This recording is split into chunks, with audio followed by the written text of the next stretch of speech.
Alright, we're finally here. This is going to be the last video of the series. Who knows when I'll ever do this again, if I'll ever do this again.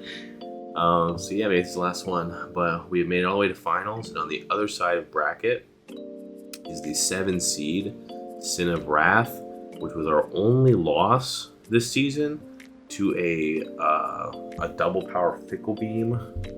It's not very good. I also would say that that game was probably where I made like the most true mistakes. Really, a big one was a prep error. I don't remember the extent to which I talked about this in the actual video, week 4 video, but I had a weakness policy Darkrai. On some level, like when you play for so long, because Keldeo been around since Gen 5, you think like, oh, I know what a Keldeo does. Whereas like a Pokemon that I'm not used to seeing, whether it's new or I just haven't used it that much, I'll like go out of my way to like look through its move pool or whatever. So a huge blind spot was me assuming that I know what a Keldeo does this gen and learning mid-game that it gets Vacuum Wave. So that was a huge blunder. So I effectively played this game like 5v6 because my Darkrai was useless. So that's a mistake we're not going to make again. But I don't think we have anything new to cover. I'll do the matchup second. Let's go over the replay last time. Like the other rematch that we had, we're gonna cover what was revealed, what was not, and whether what was revealed matters, and how we'll have to adjust our sets either to what he did bring or what he's going to expect or whatever.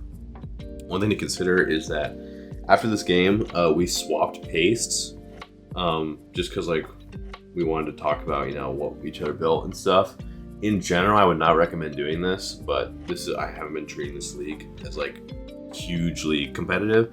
But if your priority is like winning above all else and you're like super sweating a league, do not be giving people your pastes. Do not do this. Yeah, sure enough, like I truthfully didn't expect that, because I don't think his record was that good at the time. And actually, he didn't finish that good. He was a 7th seed. I sent the pace in part because I didn't expect to see him in finals. But well, here we are. So we're gonna go ahead and go through what I bring last time. This was the weakness policy Darkrai.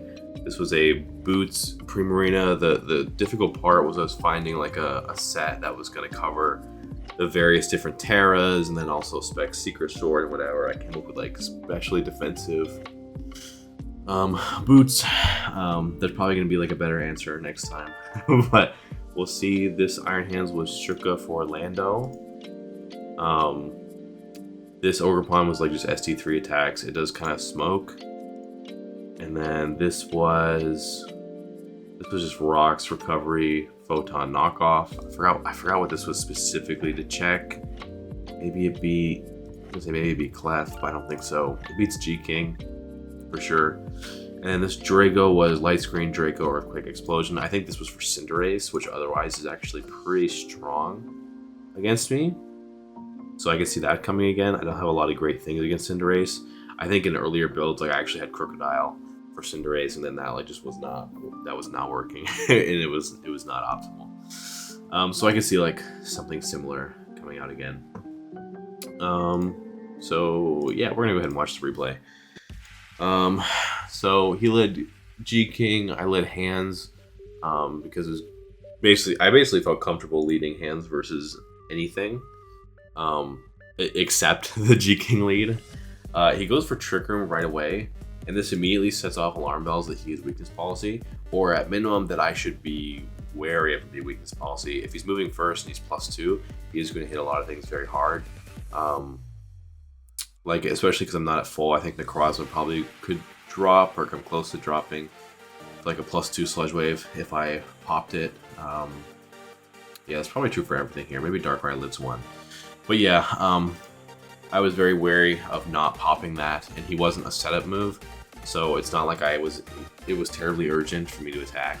Just kind of spamming Sludge Wave. That crew's a little annoying, but I'm just gonna Photon to get damage. It does 35. I'm not trying to pop the weakness policy for no reason. Trick Room's gonna go out. I'm at 70%, and I'm gonna Photon here. I don't remember if Trick Room comes back out or not.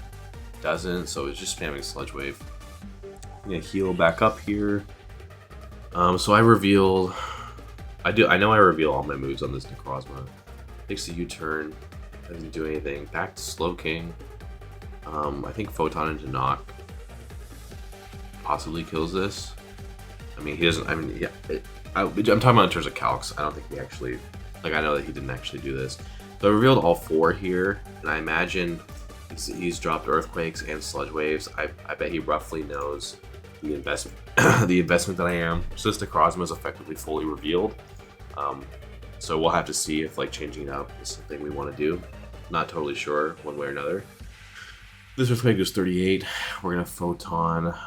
After having a certain amount of attack drops, my Photon is now special. But I decided to sack it, I think, because Galar was low, Lando was low. I just see it. This was like a total not good situation. If Vacuum Wave wasn't a thing, this might have just won. but big oversight by me. But that's why I did this play. This Darkrai will be totally different. In fact, knowing that it has Vacuum, I think I'll probably be Chople. But now Iron Hands is back, and I actually hate this position. I believe this Lando's gonna get sacked. Yep, to Heavy Slam. I think I was expecting Clef, but the Lando sack works as well. So I go hard Prim, and this Secret Sword literally does almost half. So and then like the Secret Sword and a Flip Turn, now like the Primarina, it literally doesn't check. It doesn't check Keldeo at all now. So not good. I think a big thing about this prep is I believe I was ready for this hard Cinderace switch was weird. But I think I was ready for, what do you call it? I'm getting ahead of myself. Why did I do that? Oh, I believe this prep was pretty good against T-Spikes. I think, I keep going back to this thinking the team is up. I think I remember building against T-Spike. Maybe not. I don't remember. I think that might have been why Primarina specifically was boots. Were there other spikers that didn't come? No. Maybe it was core change Cinder. I'm not sure. But the Primarina wasn't gonna check Keldeo that well with hazards, so I think like T-Spike was something I was worried about. So this is I'm gonna sack Prim here. Obviously, it's only for Keldeo. If it can't do its job, then forget it. I knew he was switching here, so I go for a raw SD, and I actually win here. I'm pretty sure. Actually, maybe I attack. Yeah, I went for Cudgel. I think I SG here though, because there's nothing that kills, or even puts me in range of Vacuum, except for the double hit Fickle Beam. So this literally would have been game over, but it was not game over. So goes G King, clear off into Cudgel, will drop it. Okay, so what was revealed? Iron Hands, just a couple moves. Shuka wasn't revealed. Primarina, honestly, the set I had sucked, so it doesn't matter. I'm changing it. Regidrago, the concept of Helmet Drago is revealed. I don't know if the moves matter that much.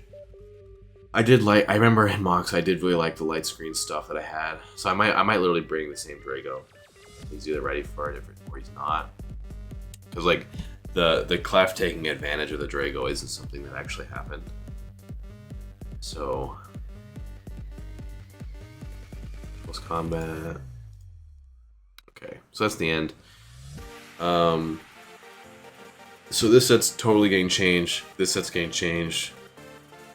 The actual Shuka part wasn't revealed, so this might stay the same, possibly, just because this team is pretty good against Lando.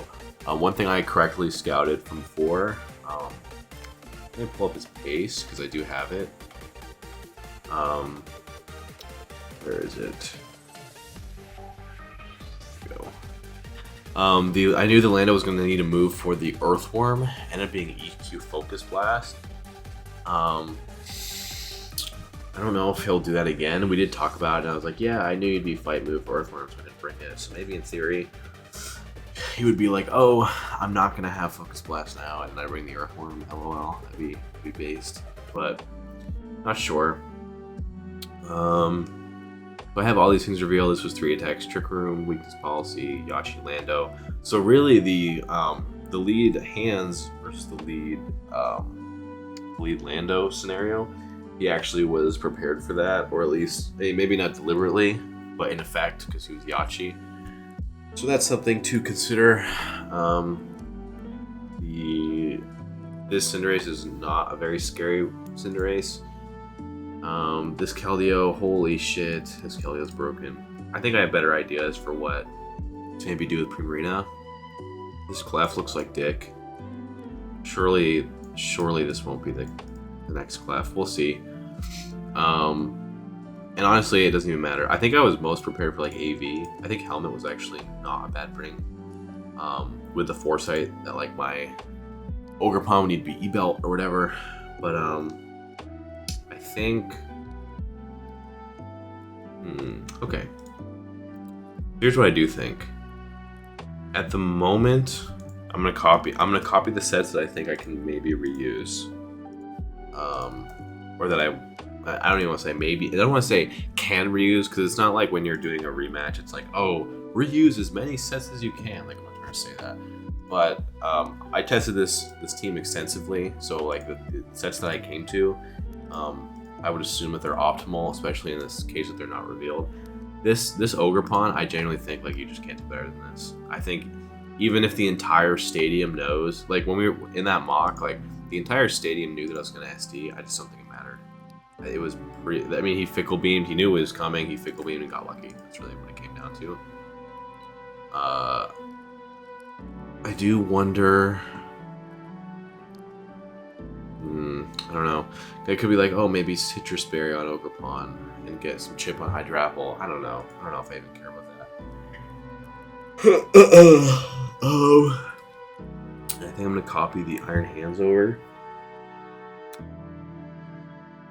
Maybe. Actually, no. You know what? No. I have a feeling that I'll end up doing that. But let's just try and build organically without it. So I'm gonna keep these two. And I can get rid of this. Get rid of this. Okay. It's funny. I can already see myself like mentally reverse engineering the build that I already brought, because like seeing Slowking G, it's either Crook or it's Necro, right? So, the existence of Necro is nice for Keldeo too. Yeah, I bet the same six are coming. It's just a matter of sets. I think I do need Darkrai. I remember like I was taunt CM because I could use Clefable as like weakness policy pop, but we're not doing that anymore. So I think CM still ends up being good. The problem was he was unaware. He was unaware Clef before.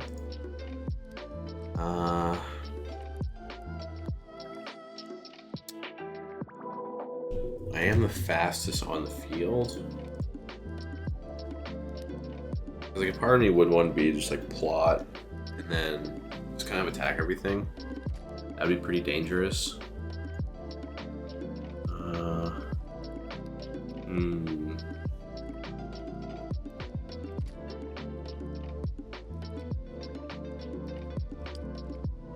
I think, is Wisp cool? Wisp Hex?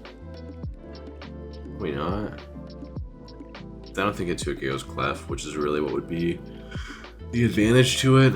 Because I was thinking of a situation where, like, let's say I come in to revenge Lando, and it's like, let's say I don't want to attack, but the thing is, like, if I didn't want to attack, it'd be a setup. It would be for the sake of not attacking. I wonder if like 4 attacks maybe is better, but it doesn't break that hard. Dark Pulse, Sludge Bomb, Psychic. I'm pretty sure Keldeo. Okay, equal defenses. Dark Pulse, Sludge Bomb, Psychic, and then this would be Ice Beam, in theory. I could just be like 4 attacks and not be a setup guy. Not sure though. That certainly would have been good against the 6 that he brought last time, because there was no There's no T-Wave Slowking. I don't remember if there's a T-Wave Clef. I think Clef was Healing Wish, Encore, Nightshade, and something else. So, maybe 4 attacks is just good. And then versus Clef does come out, I just gotta switch. I mean, let me revise. If Clef comes out and I don't kill, then I just gotta switch.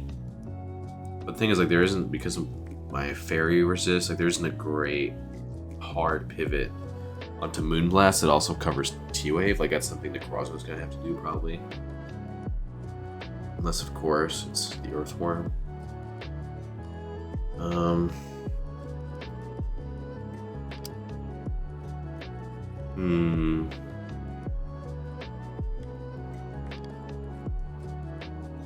Earthworm does outspeed Slowking, which is nice. I do wonder if I tailored Necrozma to the Keldeo.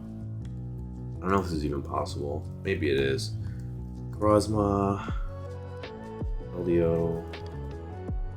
Let's just do specs. Fight. Secret Sword. Surf. Okay. So Max Spadef actually can take Surf decently well. And then this is specs though. If he was Black Belt, it would just be walled. So that's interesting. Because another thing I could be is like I could be Chople Earthworm, which I actually wouldn't use for the Lando. I would use it for the Slowking. And then this would be a way that I'd be able to bench Prim, basically, because Necrozma would check Ace.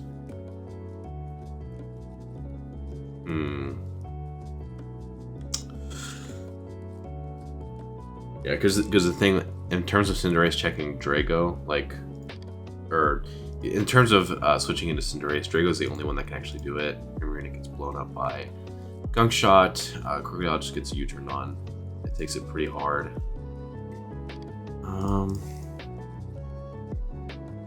So maybe this is just going to be an attacker. Maybe make it like as offensive as possible. Let me think. Yeah, I think maybe this is best. The thing I'm talking about, where like I just go with, because you do want to bring like a different approach. I think Crocodile does suck here. I think Crocodile, because like offensive will always get revenged by Keld. There's always like a lot of easy switches in, because Hydrapple's probably not going to Terra. Like I can knock, I guess. Let's see, how much does Cinderace do to Crocodile? If it's like Max Spadef, ability, Libero. We'll do minus attack.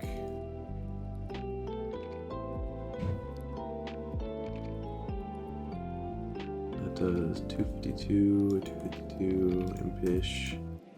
So I can take basically probably 3 U-turns. Maybe, is that even true? Yeah, probably 3 U-turns. I don't know if that's even good. So 3 U-turns, let's say, what about Drago? Drago can take a lot more than that, looks like. This Drago would be 8, 200.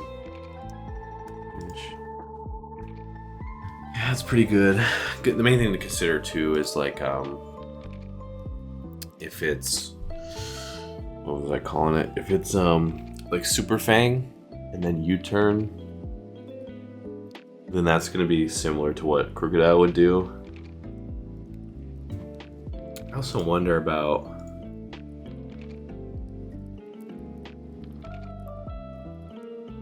yeah, I do have to be able to manually switch into Clef.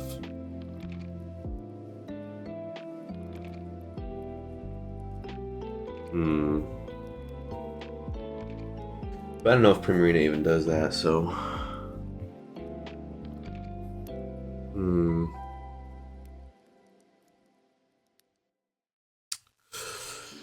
Much to think about. Marina, Earthworm. Yeah, so here's what I'm thinking. Oops, trolling. Appleberry, Iron Hands, Crozma. I'm thinking this 6.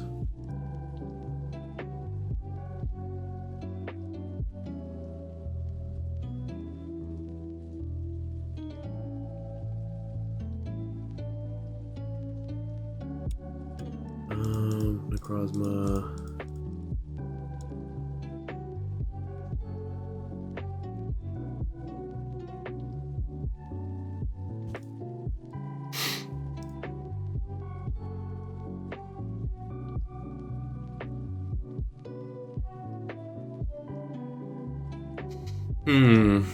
I'm inclined to put Shuka back on Iron Hands. I don't see a way around that. I think even if he is prepared for it, it's still optimal, I think.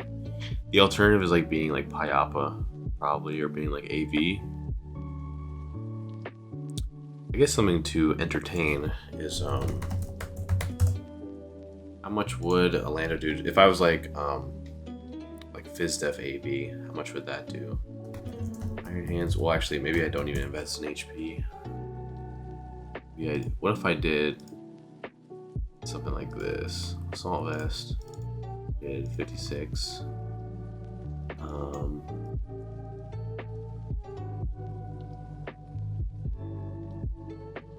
56, 200. Lando. The Earthquake would do. It still does 50. God damn. This thing is so strong.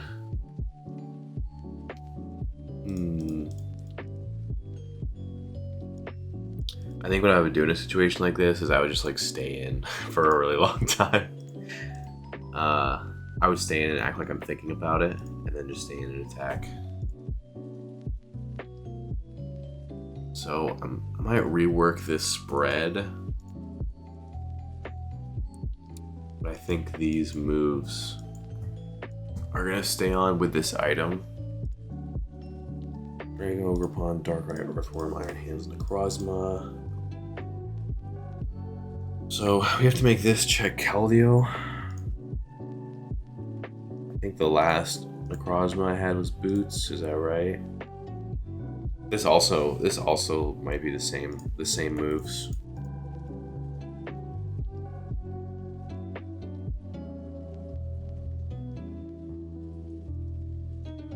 This thing had attack. Why did it have attack? Why did it have attack? I mean, it must have had attack to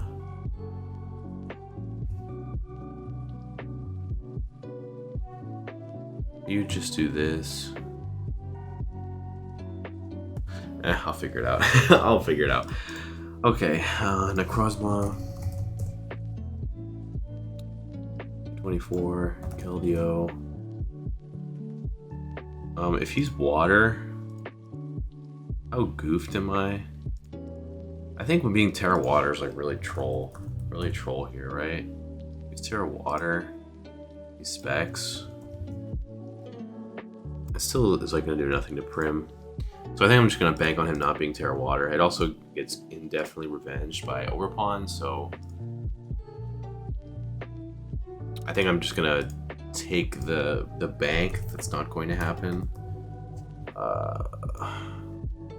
Keldeo, Choice Specs, Necrozma,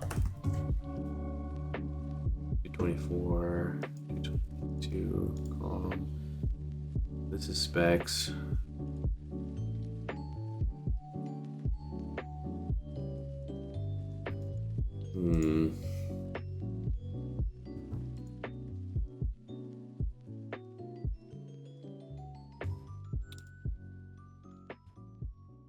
I see. So if I don't invest at least a little bit to make this physical, then Photon is special. We don't want that. Well, if that's the case, all this really means is that Photon is still doing more.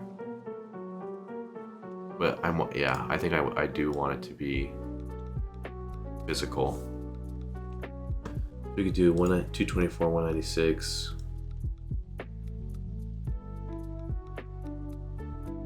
So this is a timid specs. Did he even run that? Was he timid or modest? He was modest. Okay. There's a good reason to think that will happen again. Damn. Because like I wonder if I should just go max. But it seems like Surf is going to drop me no matter what. What it seems like. Maybe I should just calc against not that. Secret Sword. Surf, modest. Yeah, because I wonder if I should just resign myself to the fact that, you know, Spec Surf is just going to 2 a KO, because it probably will. And just beat everything else. What we do want is, let's calc against the actual set that came. Try and get black belt under a quarter. Like that.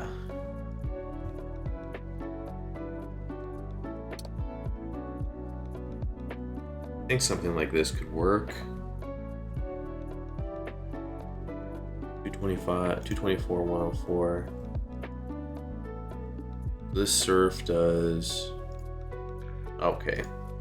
So I think we're gonna keep this spread and these moves probably. But this is instead going to be a Keldeo answer. And we're gonna try and use other guys against the G King. Now, a lot of this strategy is going to hinge on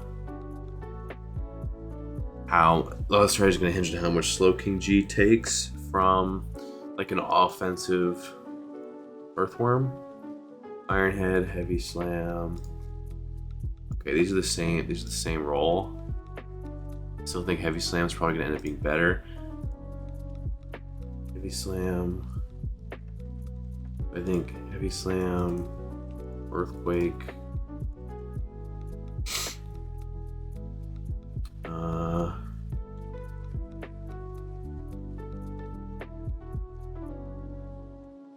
Let's see. Slow King, Focus Blast.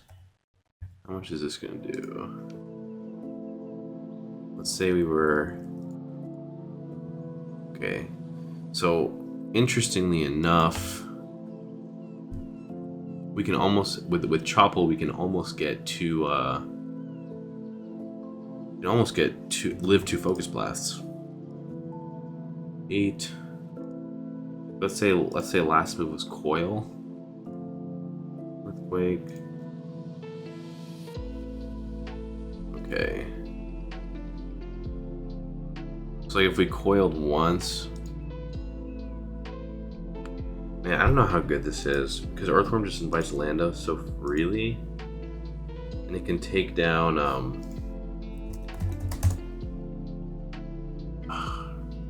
Heavy Slam when it was 30 to Lando. This might not be the move.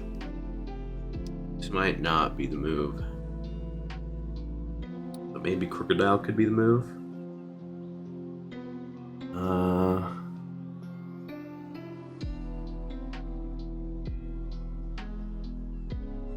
Yeah, I don't know about this one.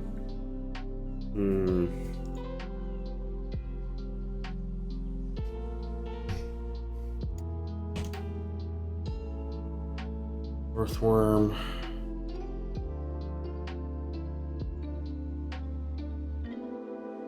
Necrozma. Yeah, it does seem like Necrozma is going to be generally better at beating this type of Keldeo.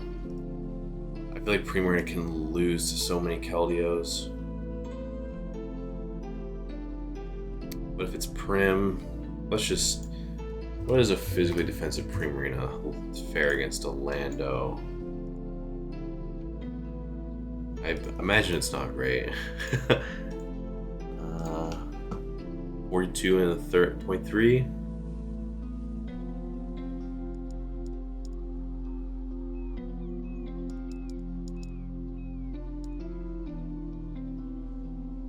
So if we did a Primarina like this and it switched in on, this is defensive Lando. It's a 100% defensive Lando. Yeah, I think Earthworm sucks too much. But making the Rocks Necrozma be the Keldeo check is also hard. Because like it's gonna be in a position to have to Moonlight instead of rocking, most likely. But Crocodile, I mean, Crocodile literally can't do anything against Lando. Crocodile would take -1, 2, 2-ish. This Earthquake would do a quarter.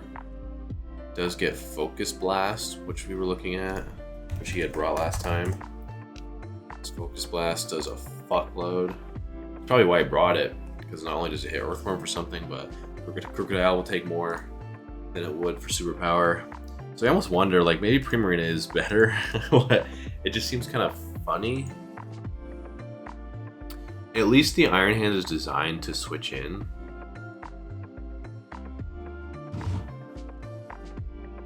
But the Iron Hands would stay in. Ice Punch, if he's Yachi, he easily eats the Ice Punch, and then what? Do I switch Hard Prim?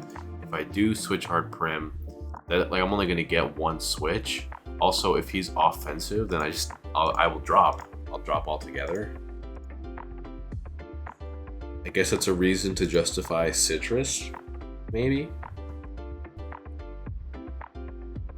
It could be the Citrus Prim. That would work. Earthworm.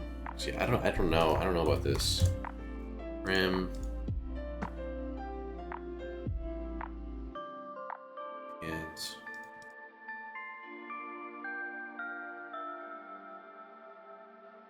let's see. Citrus. Lando, Prim. Because another thing is, like, some of these guys can be dual purpose. And that, like, if Prim comes over Earthworm, that's it. That's at least another body that's not going to get instantly dropped by Keldeo, which could be very worth it. I think the last one was, like, basically Spadef. If I remember correctly, these moves were good. These were the optimal moves. Not that any of them were revealed anyway. But I think Citrus might be better. And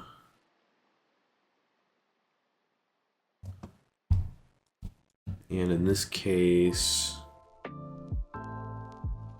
we would do 361.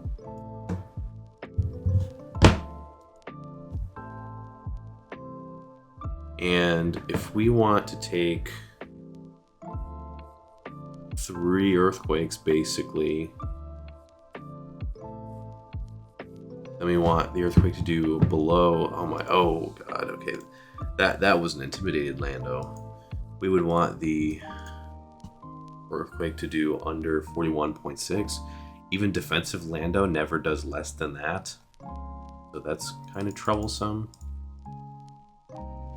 This would be 240, 228.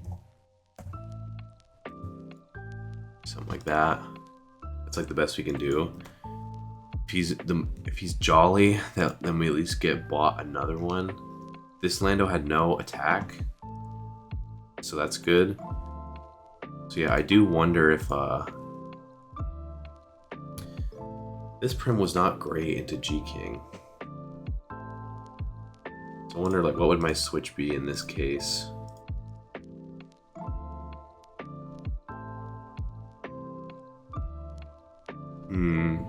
Psychic, Ice Beam, Flip Turn. I think this is going to be a matchup where, like, some guys are going to have, like, their roles, like, rotating, like, live. Like this at the moment is like for Keldeo, I guess. This is for Lando, but it could be for Keldeo. This plans to stay in on Lando at least once.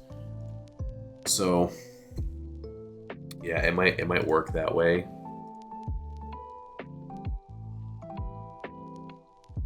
I could also be, in theory, could be a lead Darkrai. That would hit a lot of stuff.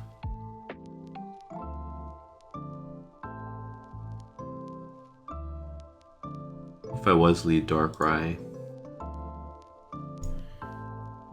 I'd probably switch out on Cinderace into Drago. He would U-turn into Clef. I would then go Necrozma, I guess. Which doesn't feel great.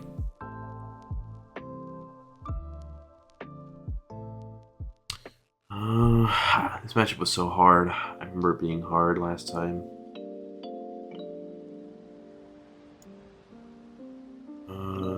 Psychic, Ice Beam. So I would flip. I'd probably always just flip. That's probably what I would always do.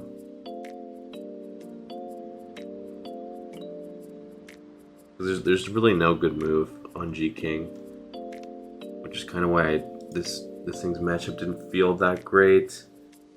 And if I go Earthworm, I mean the Earthworm matchup isn't great either. It really isn't. I think it's really like a question of whether Crocodile comes, like Crocodile or Prim. I don't think this is Earthworm's day.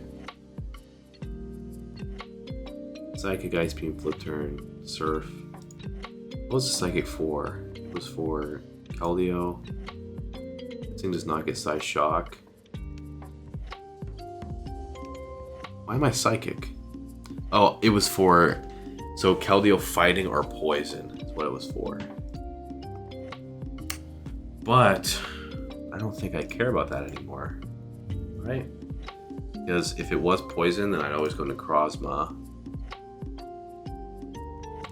Now the question is, now it's Surf, Ice Beam, Flip, Surf, Surf, Surf. So we do need a move to hit the Keldeo still. I think that's a reason to be Moonblast, honestly. Moonblast over Psychic now, because I don't think it'll be poison. Yeah, I think we're gonna run with a team like this. I'm just gonna finish evening these real quick. Next fastest thing is Cinderace. I believe Cinderace hits. What's Cinderace hit? 370? Yep. So the Darkrai is gonna be 371. I believe I am just gonna go as offensive as possible. Because now, like, there isn't really the same plans to take hits. I think I want 295. There we go. Iron Hands. So we want this to be faster than Clef. That's what these speeds are for. We do want this to be able to take an Iron Hands hit and a Keldeo hit. And it is Shuka.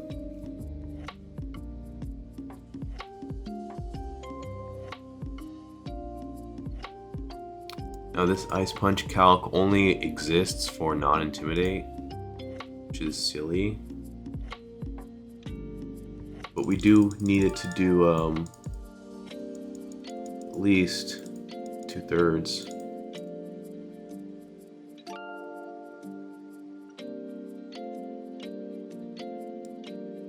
Was that why it was 140 last time? Am I about to remake the exact same set?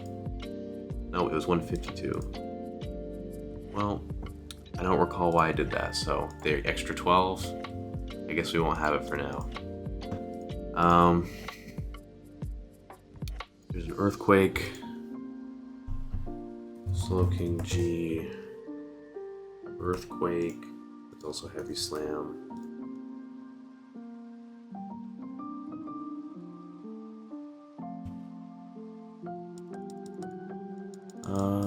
Oh, this is, never mind. I had the minus attack down. Clefable takes quite a bit from Heavy Slam. So the last one I have to care about is Hydrapple, but that does a lot. Okay, so I think I'm just gonna put the rest in Spadef, 56, 196, Keldeo, Modest, Secret Sword.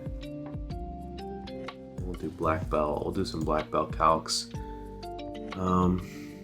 Force Sphere, Surf. Looks like we can shave off one. About specs. Choice specs. Damn. That difference doesn't matter. So we'll do this, and that'll be our hands.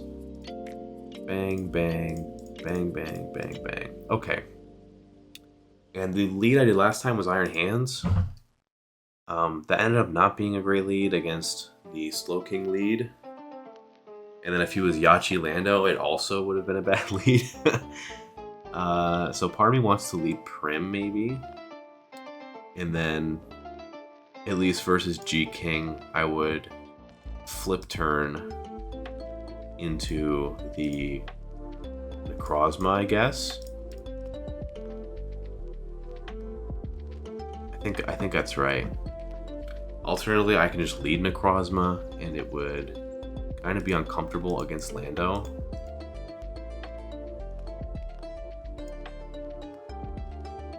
I think I might test them both. I think I might test lead Necrozma and lead Prim. But yeah, this is gonna be the first team. The main thing to consider is like it might end up being Prim gets swapped for Crocodile, and then the rolls around G-King get a bit more solidified, I guess. The Necrozma is kind of in a weird spot, but you get the idea. Okay, so yeah, I'm gonna go ahead and hit people up for mocks, and we'll be back when we get them. All right, we got a mock here. I believe this is the same 6 as before. No Sableye, no Registeel. It's the Terrafight Keldeo. U2 is also a Terra Water Hydrapple. So I'm honestly going to say that I'm not even going to entertain the idea that the Hydrapple is going to Terra, because it would get obliterated by the Ogerpon. So now I got to consider, do I want to try the Necrozma lead or try the Iron Hands lead? I mean, sorry, it was between Necrozma and Primarina. Those were the leads. I think I'm going to do. I think I'm going to do Primarina lead first. We'll see how that goes. So I'm just going to go ahead and Surf. I think Surf will kill. Actually, Surf does not kill. Okay, it goes for the U-turn. I think the reason I Surfed anyway is because I think Yachi is like reasonably possible. Okay, now let's just flip. Let's see. Okay, not Helmet. So the first switch on this is just going to be Necrozma. We'll probably get rocks up. Hopefully this isn't... Okay, it is CM. Fortunately, we are physical. So our Photon is going to do 30. That's not great. I think I'm going to knock first. Get lefties off. Goes for Moonblast. That is half. Okay, this is bad. This is not good. But fortunately, 2 Photons, I think. Yeah, we'll do it. So that's 2. I think I'm going to Moonlight. If I Moonlight, all right, that was good. I was saying, like, if I Moonlight and he heals, then we're kind of like just back in the same spot that we were at. So now I rock, they T-Spike. I'm gonna Moonlight back to full probably, and they go for Chili. So I'm back at full. A T-Spike is on my side. The Clef is at 20%, so that's pretty good. The Cinderace is out. It is Boots. We're gonna go hard into Drago. We're gonna get poisoned. Goes for the Court Change. So now you have a T-Spike, but you'll be able to suck that up pretty easily. So that's kind of annoying. But I guess I have Rocks up on my side now. I guess.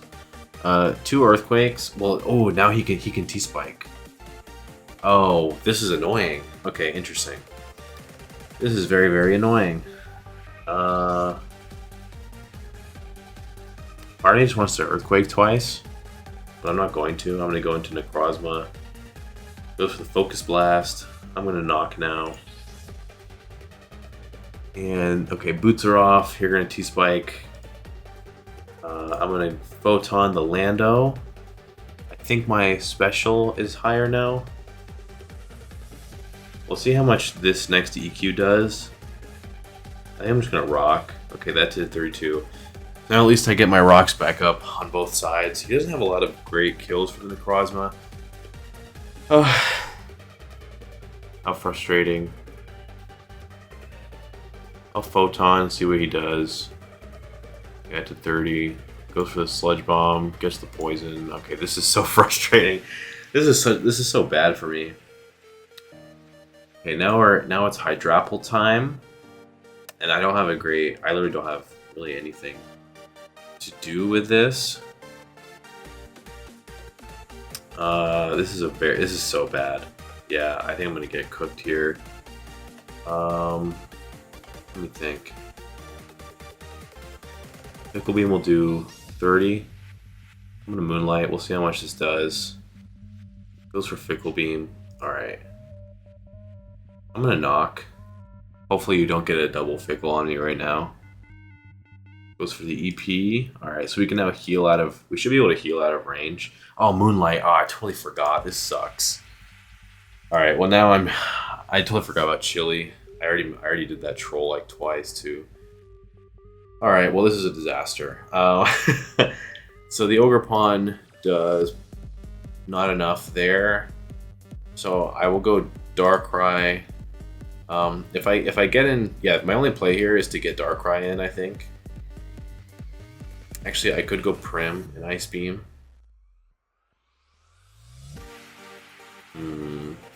Yeah, I'm gonna go Prim and Ice Beam. If he goes into Terra Water, then at least the Keldeo won't be Terra. I guess that's cool, right? Okay, so the Slowking is out. This is an absolute disaster. I'm gonna get bodied, I think. It's Mach. So much to reconsider. So this is T-Spike, Chili, Focus Blast, Sludge Bomb. Doesn't have anything that great to hit the hands. And also the Lando's at half, so I think I'm just gonna do that. Went for the Chili. You probably can go. Actually, you kind of have to go Lando here. So Cinderace. So the Cinderace is out. I'm just gonna go to Regidrago. Goes for the Pyro. I think I'm gonna Light Screen. Oh, I guess that works. Alright, so if I went Darkrai and Psychicked, it would be a roll.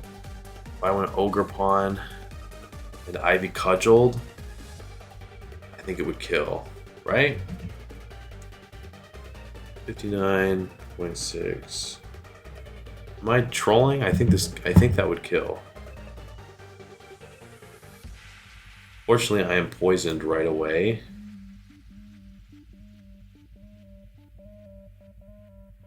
And now I can't actually play rough here. This is a disaster. You know what? Don't send paste. Yeah, I just lost. Yeah. Oh, I have a lot of work cut out for me.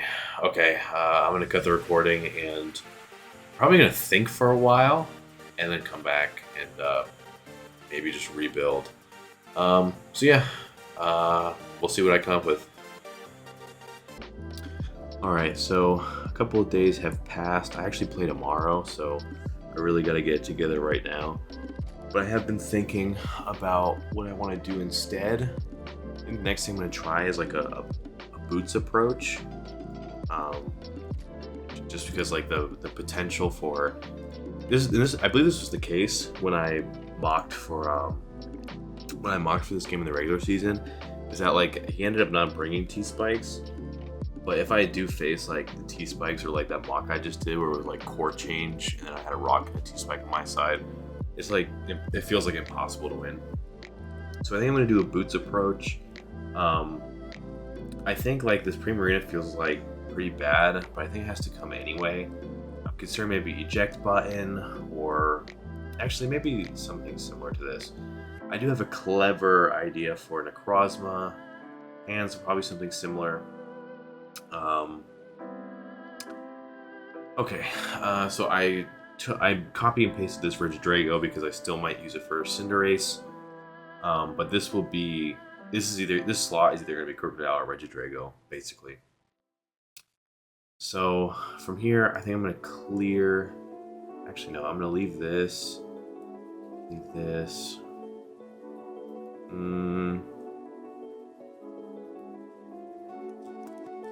Okay. I'm trying to clean out. I think I'm going to keep a lot of the same moves, is the thing. But the EVs and therefore like the underlying concepts behind them and how they're going to be used are going to be different. I'm also thinking boots for you. And then this was going to be Rosma.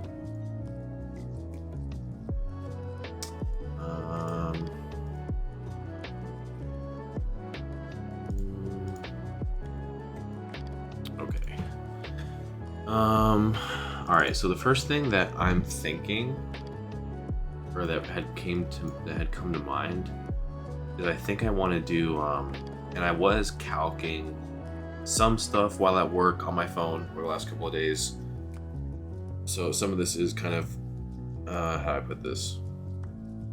Some of these are in my head, and we might not work through them exactly. Like I add another 8 to the attack, which maximizes like a player +2 player off roll on max HP Hydrapple. It changes the calc by like, it moves the calc like 6 or 7% of a KO into my favor, but not like hugely important. So I think here's the main thing. I might as well just say it. I don't know why I didn't say it to begin with. I'm gonna run a bulkier Ogerpon. I think Scarf Keldeo is like really stupid bring. I don't think it's happening. In general, as a matter of philosophy, you don't want to rely on like assumptions about what your opponent will bring. You want to make an attempt to just cover everything, and then if your matchup is particularly difficult, or you will possibly have to make sacrifices and trade-offs and pick what you want to cover, what you expect, whatnot. I also so like I'm justifying it on that basis that I don't have to be like max speed to cover like a Scarf Keldeo after Terra, but also I do have some pretty good resists to Scarf Keldeo if it came, so I'm kind of content to do this. The fastest thing on the board, I believe, would be the Cinderace, the max speed Cinderace, but with no investment, we already outspeed this. So I'm thinking we're gonna go with like the next fastest Scarf. Well, not really, because I don't want to do Scarf Lando. Truthfully, I think that's gonna require too much attack. I think I don't know if I want to stay in anyway, because if he drops my attack, I might not KO, and then he just gets a U-turn off on me. So I think I kind of want to switch. Ooh, what the hell? I don't know what that was. I don't know if the mic picked that up or not. But I think like Ogerpon, for the most part, is going to want to switch out, at least in the early game if I have an identified set, if Lando's not like out of range. The conditions that I stay in, whether I outspeed or not, are more like a mid to late game type thing. So I don't prioritize outspeeding Lando for that reason. The next possible thing is like a Scarf Clef, which my opponent has brought to other games this season before. I don't have a reason to think it's like particularly good here, but well, that's 240, so we outspeed that anyway. Well, what was oh wait, hold on. I'm trolling. Okay, ignore that. That was silly. Not Scarf Clef. If he's gonna run a Scarf, probably Lando. He really just has to outspeed the fastest thing I have, which is a Darkrai. And so, there we go. That's what it was. I know I have a specific speed in my mind, and I was trying to remember how I got there.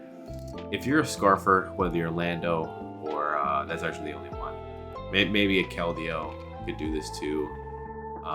Actually, Cinderace maybe. I mean, I don't think any of these will be Scarf, but just for sake of argument, it's 255. I think that 255 times 1.532, so it's 256. So you need 256 Scarf to cover Darkrai in all cases. So I want to be 257. Yeah, sorry about that. I had to work around. I had to get around. We're trying to remember how I arrived there. And then we want to make this bulkier. And the reason we want to make this bulkier, for one, is to take that vacuum wave better, which was our demise in the last game. The black belt modest vacuum wave. I think Specs is also worth calculating, but we'll see.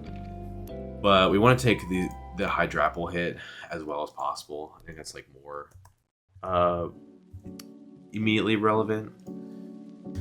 So we're gonna calc some Fickle Beams. We'll probably calc modest and then like a defensive 8 special attack. So we'll start here. 32, 24. 24. Okay. So we already have.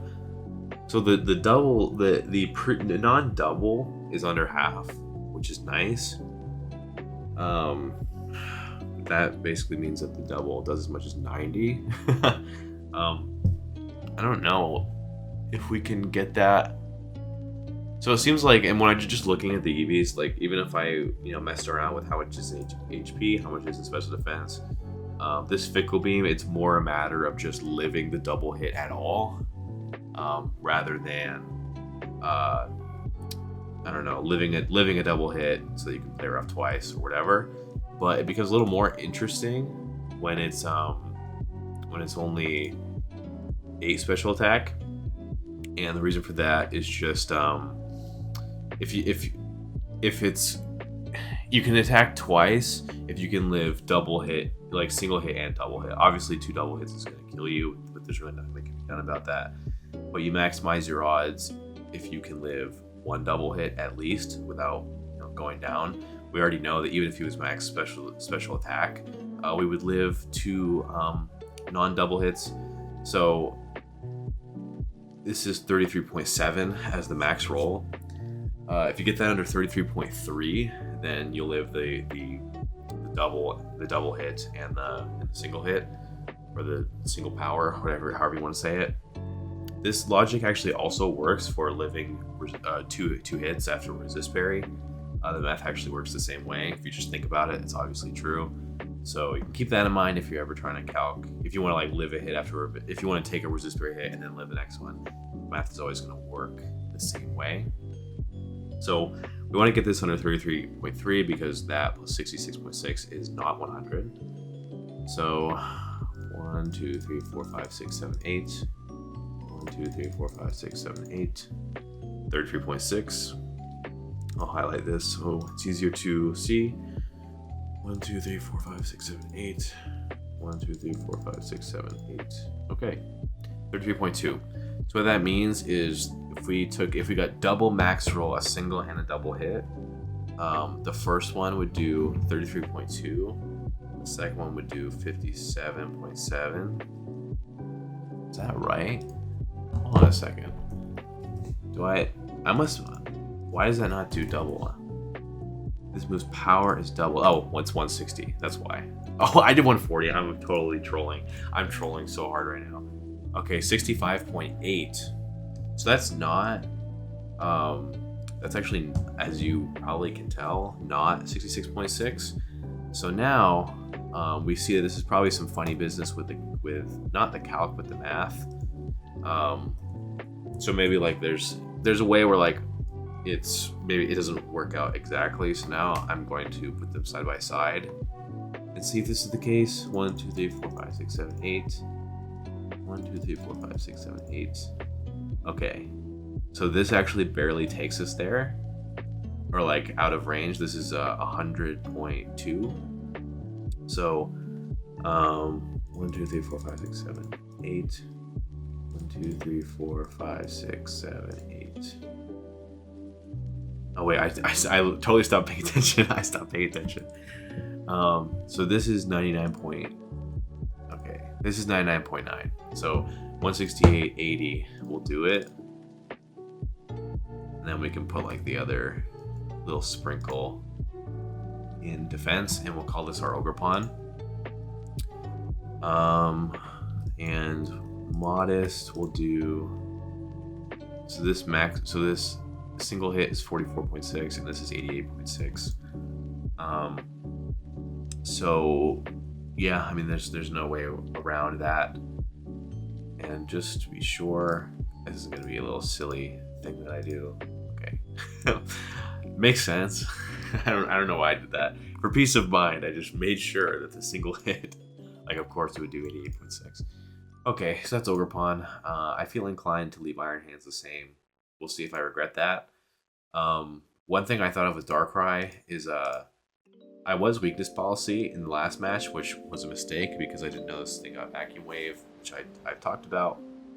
But with that in mind, if your weakness policy, the ideal is and was that, like, okay, you're going to take a hit, deliberately 2-pop it. And at the time, I thought it was going to be Calm Mind to take a +1 a Moonblast from Clef, from +1 Spidef, and I get the pop. Go crazy. I ended up getting the pop on Lando from U-Turn, which I also lived comfortably. It took me to 48%, if I remember correctly. But obviously, I was in range of Vacuum Wave. In my head, I was thinking when I was Chompel, I was like, okay, I want to be able to live with as much health as possible to take the Vacuum Wave. And like Chompel will cut that in half necessarily. So that helps, except now that I'm not weakness policy, there's actually no circumstance that I'd ever want to take a hit of any kind ever.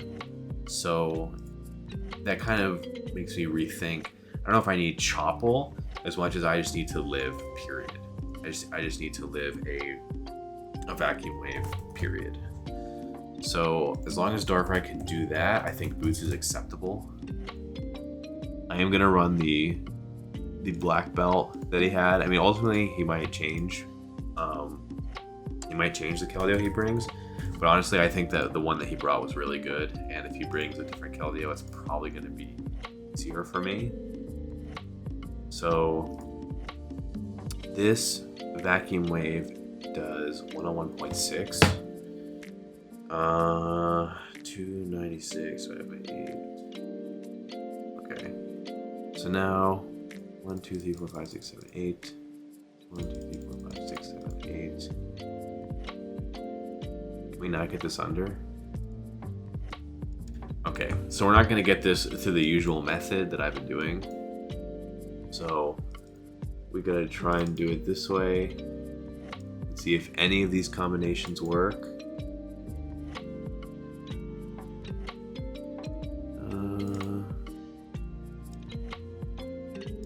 Looks like, oh, this one works. Okay. 1640.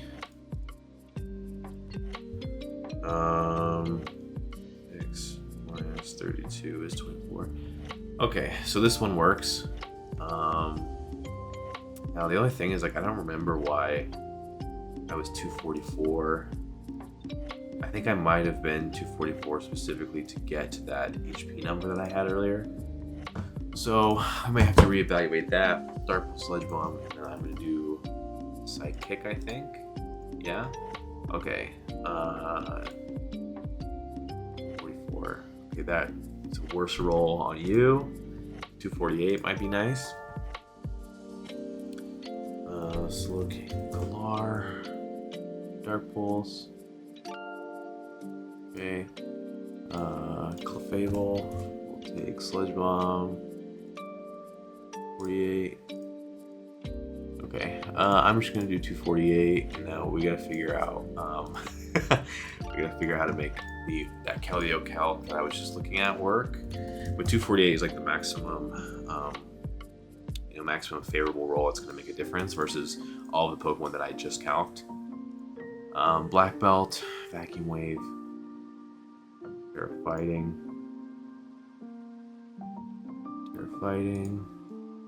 Okay.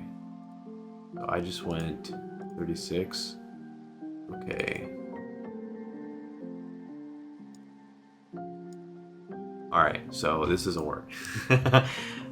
So, with that in mind, we're going to start from scratch. We do need 244. We're going to do this again. If 244 is the highest that we can do, then we can see how many EVs we can conserve. 236 looks like. Fable. And the reason I'm doing it this way is because from what I understand, I couldn't tell you if this is a mathematical truism of Pokemon or not, but I noticed that whether I do physically defensive or especially defensive or whatever, the EVs don't affect the fact that the calc either changes or doesn't change on certain stat numbers. That seems to always be true. It makes me wonder if the change in damage rolls is actually derived from the attacker, not from the defender. Maybe that's the reason. But the reason, I'm just looking to see if the number changes. I'm not, and my understanding is it's not going to change whether I'm calcing every clef set or not. It's possible, honestly, you might want to check that yourself. It's possible I'm just wrong about this, but in my experience, this seems to always be true. Maybe I've just been unlucky at this point. I'm not a particularly sophisticated math person, so this 244 makes a difference for the Glow King, so we'll do that. Alright, so we ended up in this spot that we were already at. That's fine. So done. Iron Hands, I think we're going to run amok with the same one. We'll see how that goes. The Prim, I'm going to recalc because it's boots, and I had some citrus calcs for Lando that I no longer value. But we'll see. Keldeo, we're back to the Keldeo. Modest, Black Belt. We're gonna go here. Sorry, bold. Where's the Secret Sword? Secret Sword. Okay, so the Secret Sword is 25.9. And if you take any amount off, it does materially change the calc. It looks like by, what is that, 4.8%. Honestly, I don't even know if this is going to be a terribly effective attacker. I literally just might run this. The plan is I'm going to throw Primarina at Keldeo and just flip turn and get something else in. The idea really is to just survive the Keldeo turn, more than the idea I'm going to lure Keldeo and defeat it with his Primarina. He's never staying in. I think it's just to eat Secret Swords. So here's my cool little idea with the Necrozma. Necrozma is very good in this matchup. I think it's my best Pokemon probably. It switches in, it stays in and kind of just beats Clef. Well, not necessarily, but in many cases, the Clef, the Slowking, the Keldeo. If Sableye comes, that's unfortunate. That's all I have to say on that. But my thinking is, I want to run a set that's defensively capable in the way that my last one was, but I think but because my experience in this past mock and the mocks from the regular season about how the hazard setup thing, not only does it not get me that much, but Core Change Cinder is really bad, and T-Spike on my side and all that. I'm honestly thinking of using Necrozma in a kind of strange way. I'm thinking of using it as a lead, a weakness policy lead.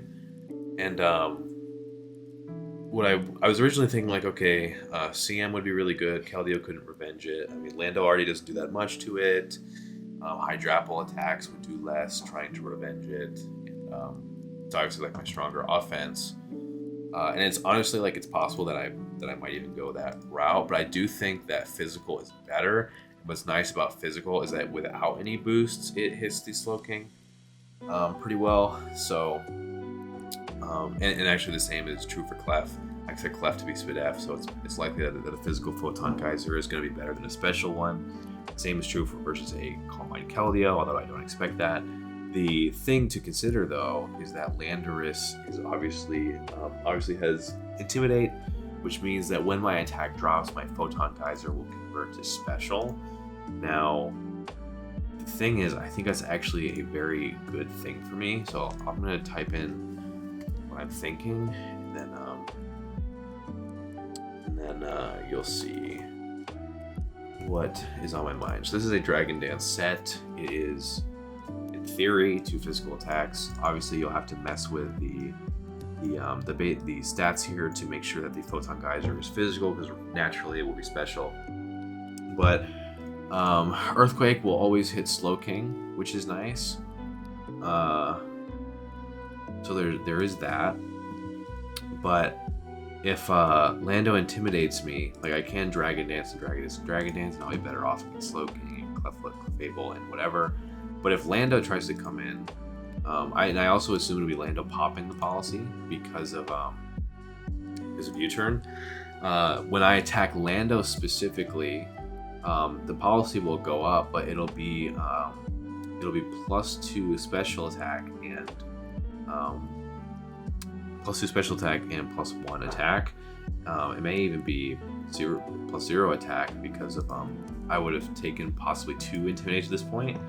But what that does is it gives me, it converts my Photon Geyser to a +2 special attack that will absolutely obliterate Landorus. And the thing is, like, I like physical in general at +0 because it's better against the Pokemon I mentioned.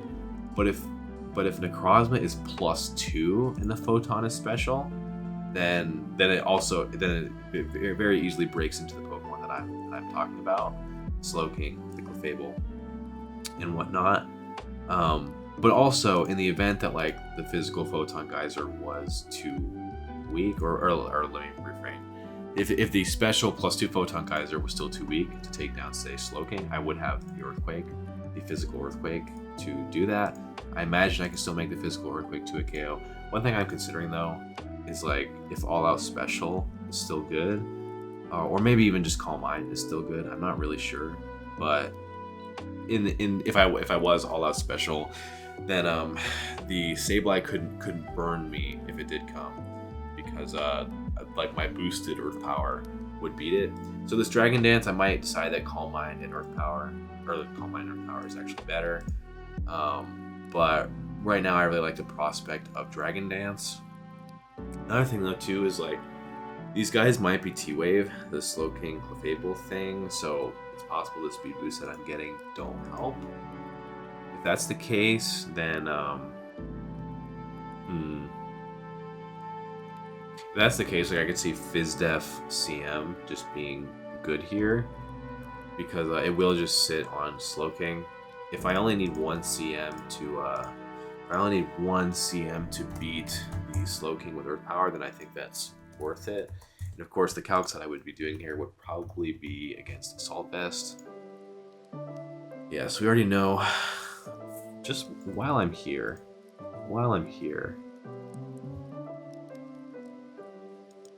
I do want to know.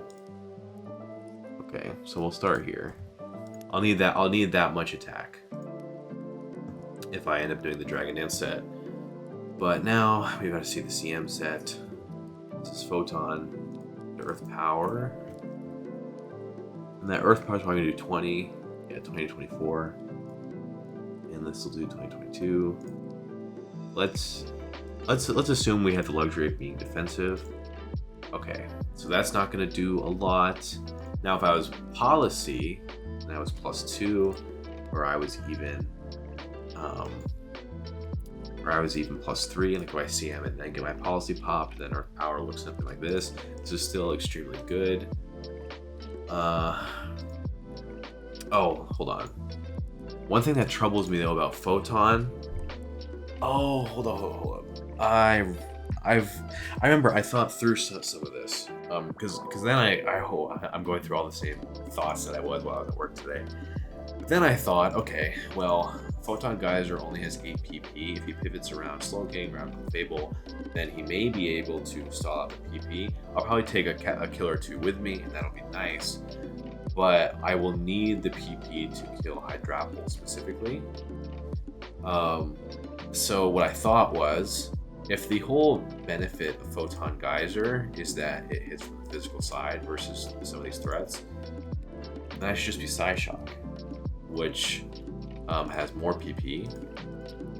But then, did I conclude that I should be CM? I don't remember. I don't remember. If I'm DD, weakness policy, then I am faster than everything. I'm special. Because yeah, I could just be Earth Power. It's also arguable that I don't need Earth Power. But I think I would want it, I think. So I can either be DD special, and the Sableye can try and burn me, and I'll just end up being special, LOL, and then I'm Earth Power. That actually might be better, now that I think about it. It's also easier to EV. It's easier to EV this way. So yeah, I'm thinking of being especially defensive. Or, I had that wrong. Physically defensive, and then special offense, but on Dragon Dance policy. And then we'll see how that goes. I could imagine that I end up just wanting to be CM though. Because let's say like it's just Slowking, it's me versus Slowking in like a standard 1v1. In this case we're at +0. The Psyshock does, well, this vest isn't that bad. I could get a 3 KO if I do 44. That might be worth it. So yeah, I'd probably do something like this, but this isn't great, you know? Like it's not great. Whereas if I CM'd, I would immediately be here. I'd probably throw in another 2, and if I CM once, then I'm here. If I do get a policy pop after a DD, then I'm kind of a big problem.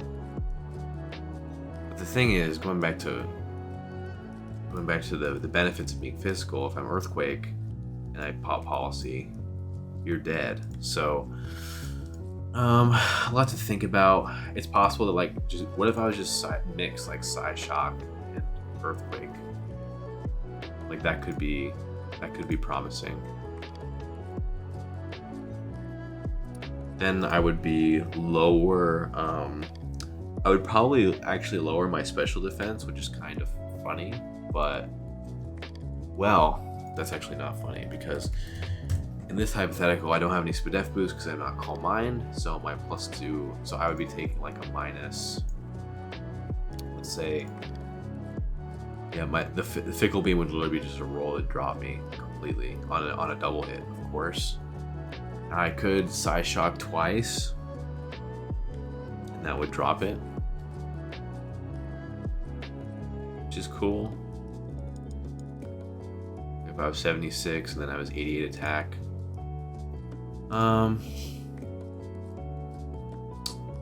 This is probably, okay, hold up. This is Psyshock, Moonlight, Earth Power, Dragon Dance. Because I do think it's valuable to be fast. Well, let's actually think about that. Yeah, because if we're physically defensive, I could see a world where we get whittled down. We take like an Adamant Pyro Ball. So like being fast could be valuable. I don't know if it is though. If I'm CM, the Keldeo like immediately I don't think does that much. Surf, this would be +1. Yeah, I wonder if I should be CM because like I said, there's also the decent chance that like I just get paralyzed by something. Yeah, I think that would be better actually. I think I'm gonna lead this Necrozma, be Psyshock, Moonlight, Earth Power, Calm Mind, and just try and win right away. So I will be 76. How much speed do I want? I don't care about. All these guys could be reasonably fast, so I think I'm just gonna do a 32. And now we're gonna see if we can, how useful this is gonna be. 224, 176, and I'm gonna calculate this against Lando, and then probably Cinderace as well, because these are like the main hits that we're taking here. The Earthquake and the U-turn are the ones that matter. So this is not this is still a 3-hit KO. It's my favorite not 3-hit KO. This keeps U-turn not a 4-hit KO. I think now I would want to do Adamant. Adamant calc. Okay, this is still not. Let's go here. So this is still not a 2-hit KO. I think I care most about like minimizing the damage total. I think that's actually what I care about. It looks like 176 does that, but the 2% doesn't make a difference. I don't think. Yeah, I don't know. I think I'm gonna do 148. The U-turn is still under a third. Yeah, okay. I think I'm gonna do 148. We're gonna see how much Cinderace does with Pyro Ball. Adamant. This is still not a 2-hit KO, which is nice. And no, Choice Band obviously is, but there's nothing we can do about that.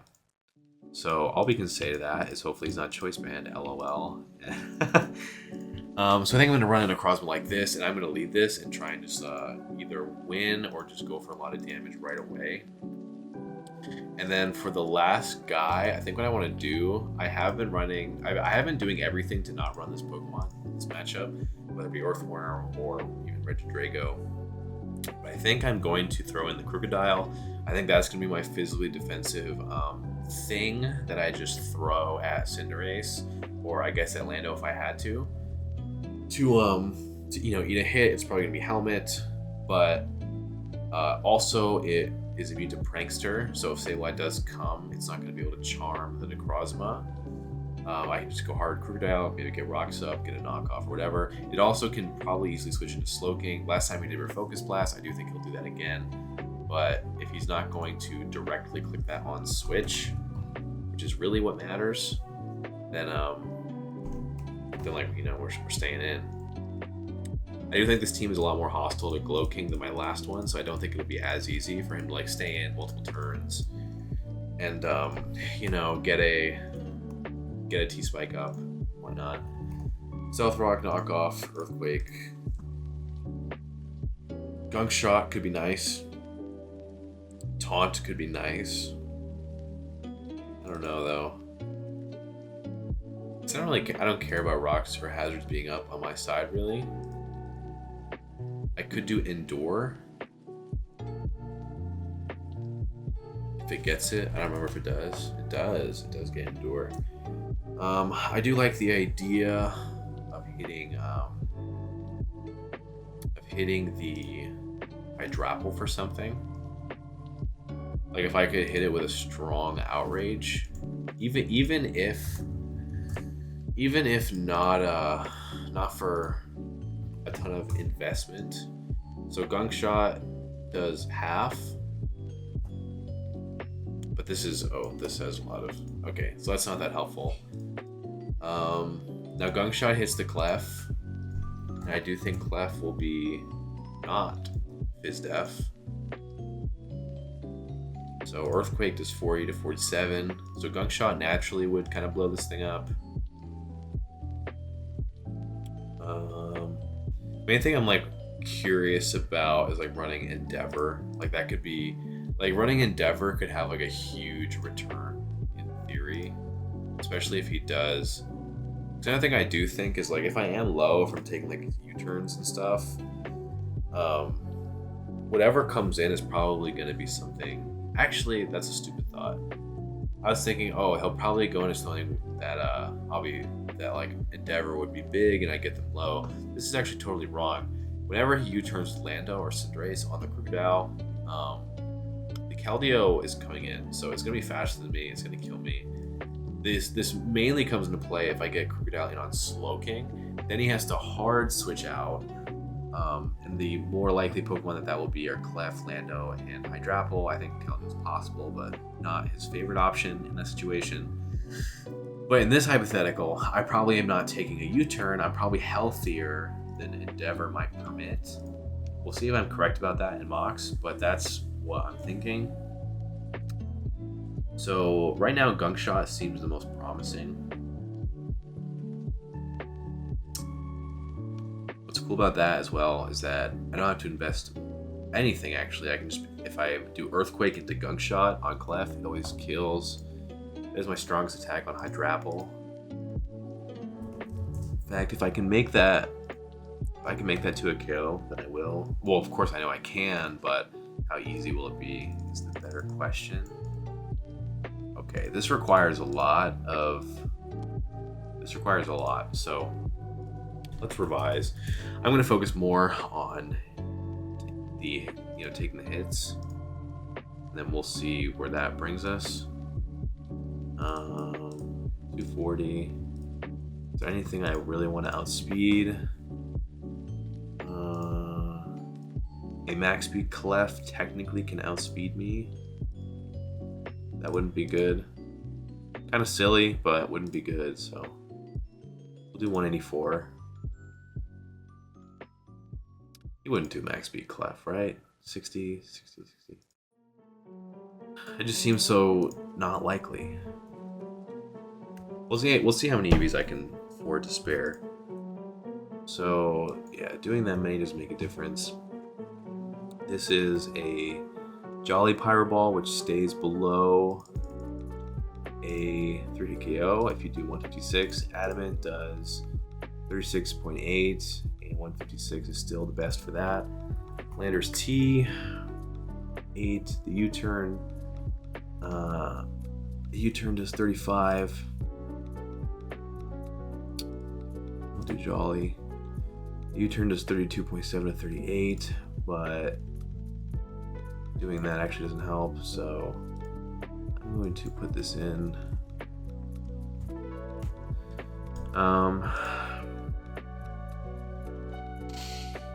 Earthquake. Oh, hold up. I'm trolling.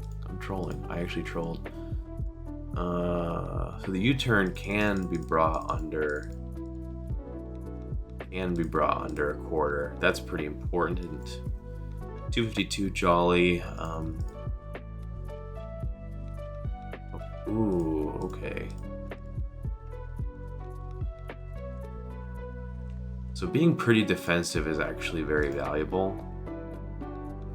So I'm thinking of banking on the fact that Clefable won't be fast. Another thing to consider is that if Clefable is fast, it does not check Darkrai.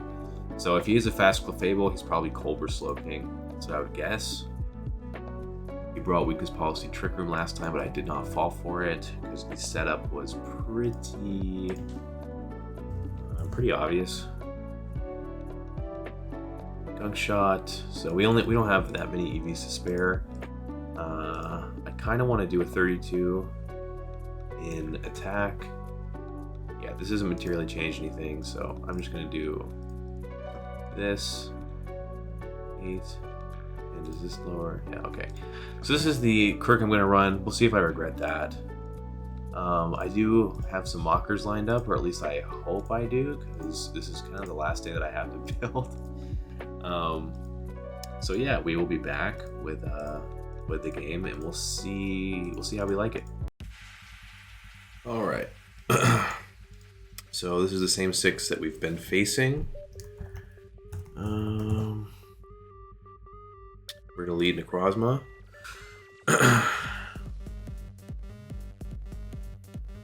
This is Terra Poison, Hydrapple, Terrify, Keldeo. I do not take the Hydrapple seriously. I think Poison's like definitely not. Yeah, there's not that there was much doubt before, but okay. So this is our lead Cinderace. The U-turn will not do that much. We'll see what he does here. He might taunt. That'd be very annoying if that does go through. I think it's actually not a huge deal. Go straight for the Clef. So this is annoying because if it's unaware, then we're cooked. We'll see. That's his 29. Okay. So is locked in. So we got 15 Psyshocks. Okay. We gotta think about this.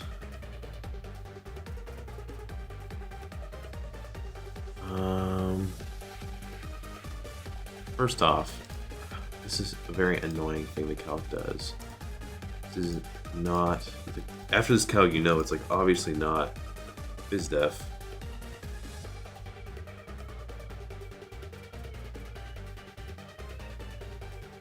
Actually, I guess it is. I guess it is actually. I'm just unaware. Yeah, I think BizDef is a troll. I do think that. So it can Moonblast me. That Moonblast will do 20. I think let's see where this goes. Goes for Nightshade. Okay, is this literally the same team? So if I go into the Clef, Cudgel will do a decent amount.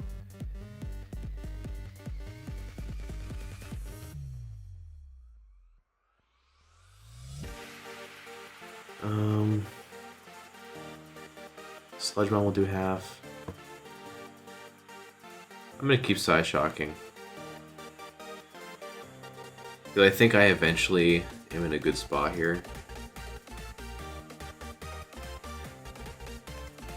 Or not, I wouldn't say eventually in a good spot here, but I think I'm gonna Moonlight. He's probably gonna Moonlight.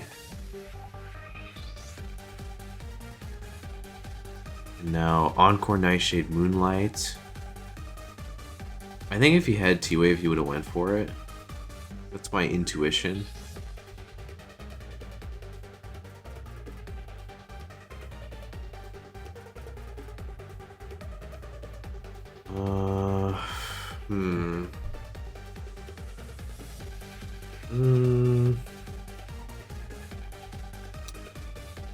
Let me think. Alright, this is very annoying. Yeah, this immediately kind of like irritates my Necrozma. I wonder if it has something to do with this.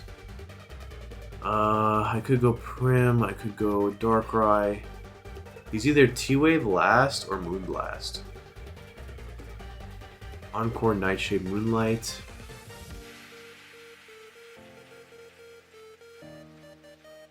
I think I'm gonna go hard Darkrai. We'll see. I mean, if he's Moonblast, then obviously, you know, LOL. That's unfortunate. But if he has Moonblast, then he will kill me. We'll find out if he does. That does 48. Goes for the Encore. Okay. So this is interesting. I could go hard. I'm gonna go back to Necrozma.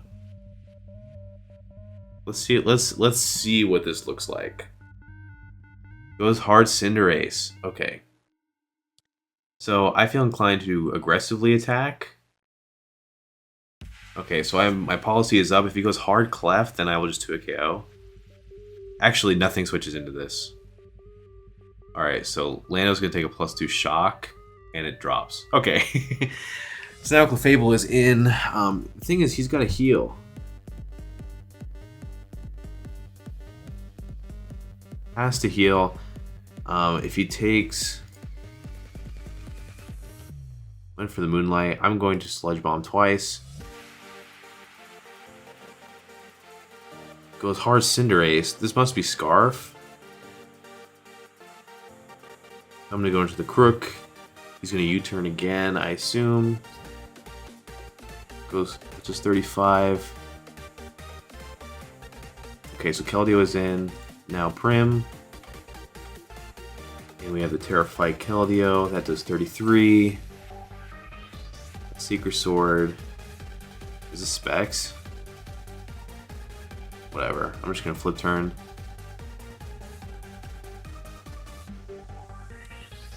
I do wonder if I could be Flash Cannon over Earth Power, because Psyshock will beat the Slowking. Psyshock will beat the Slowking. Psyshock will beat the Registeel, frankly, not that I'm worried about it. Okay, so we're here now. Let's go to Crocodile. I am going to just knock off. Best case, or not best case. Best case, he'll probably go hard Hydrapple. We'll take the item off. But this could pop a Colbur and he'll kill us. It really just kind of depends. We do have a Iron Hands that is free to do whatever. So I think after Crook goes down, it'll be Iron Hands that is left to check Cinderace.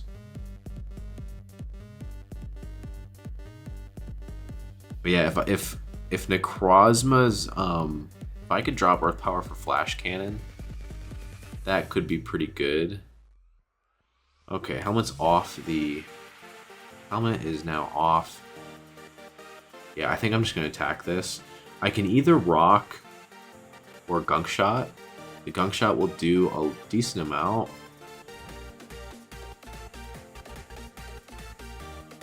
Yeah, I think I will rock because I'm gonna go Darkrai and Ice Beam after. I'm just gonna get my rocks up. He'll probably attack.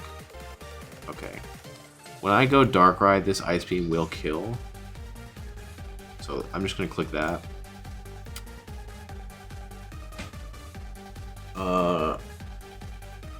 Seems like Necrozma's new switch in is going to be Slowking.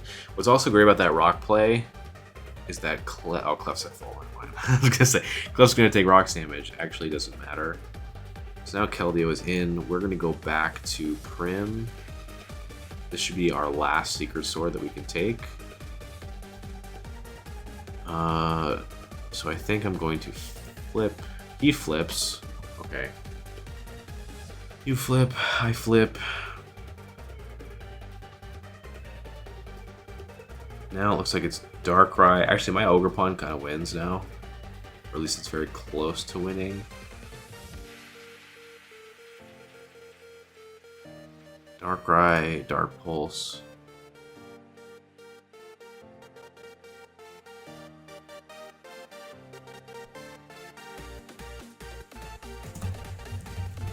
I will kill you. Okay. Ogerpon, Necrozma, Iron Hands. Iron Hands. Did this take rocks? Yeah, it did. So this might be AV. It's probably not. It's probably not Shuka.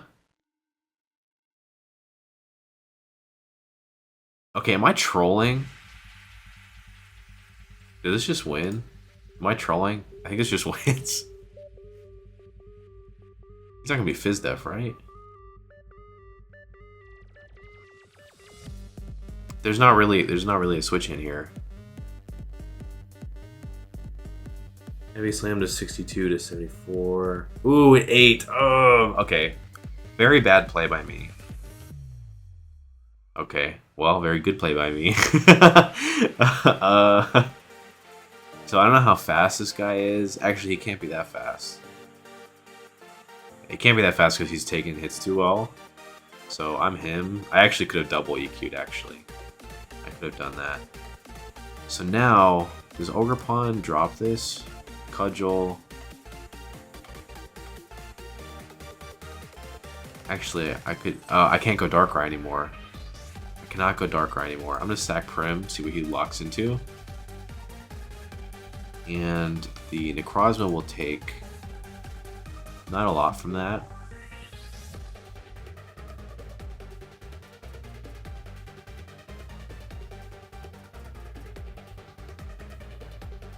Oh, it's not Specs. I actually trolled so hard. I trolled so hard. Okay, Ogerpon time. And I'm just going to Cudgel. That's my best attack. Okay, you're dead. Cinderace's Scarf. So I should sack Darkrai, go Iron Hands, and Close Combat.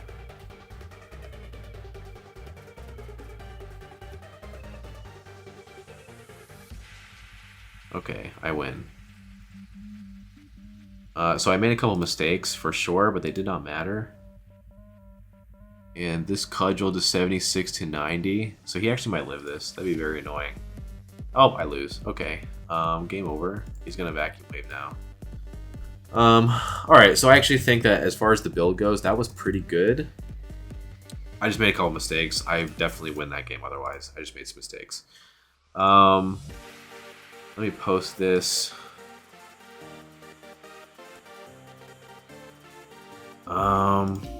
Just so I have it. Okay, I think Ogerpon's good. This was pretty good. Good. I'm wondering if I should be flash cannon on the Necrozma. He was literally unaware Clef last time. It's fair to reason that he'll be unaware Clef again. This is 76.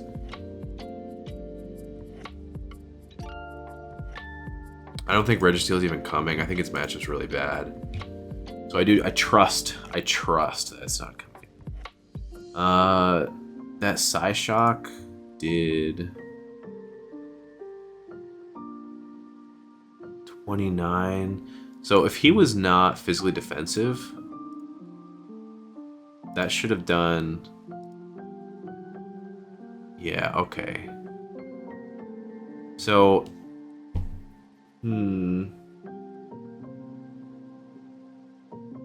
This flash cannon. If I had flash cannoned in that situation, let me pull it up. If I had flash cannoned versus this thing, so I see him. So instead of that was 29. Let's say I did 41, and so he's at 59. So he's at 59 here. And then I attack again. Let's say I get a min roll every time. So 59 minus 41. He's at... Is that right? 59 minus 41. So he's at 18. He's at 18, right? So he literally wouldn't be able to attack me. He would have had to have healed there. And if he healed, he would have been at 68. And he would have taken 41 again. It would have been at 27. So, yeah, if I'm flash cannon here,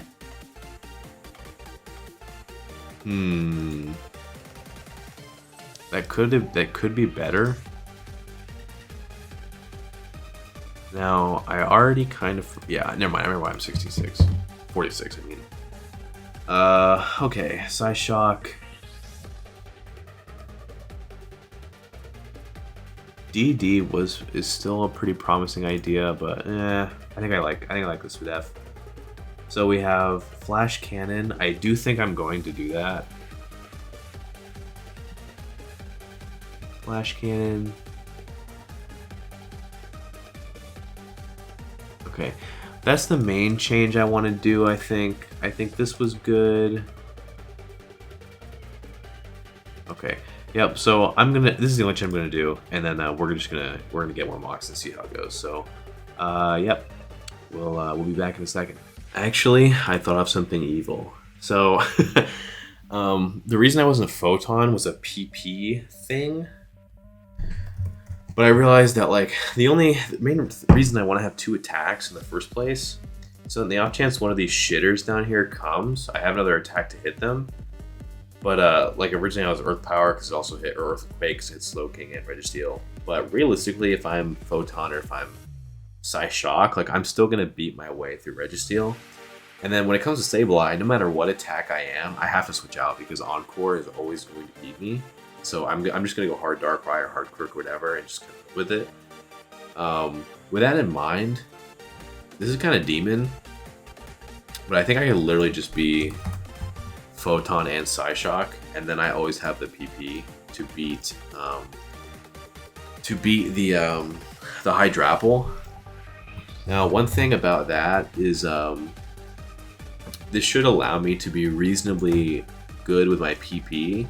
So I should even have a Photon, or why does that do 34? Am I trolling? +2. It was +2 that would beat into It was +2 that would beat into the Hydrapple. So I guess if I'm 76, I can still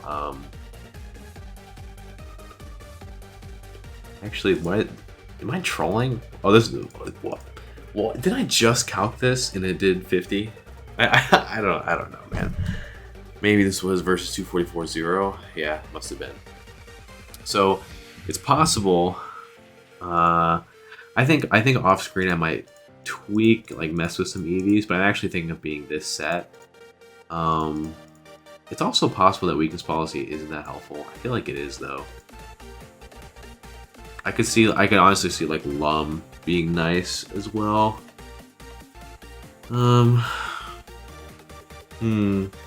Yeah, I'll probably tell you what I ended up going with in the next mock, but yeah, that's what I'm considering. I do like the idea of these two attacks though. So yeah. Alright, so this has a Registeel, and what got benched? There's a Registeel instead of a Slowking. Okay. So no Slowking. This is like mildly annoying for my Necrozma, but not in a way that I really care about. I do expect this game to go mostly similar.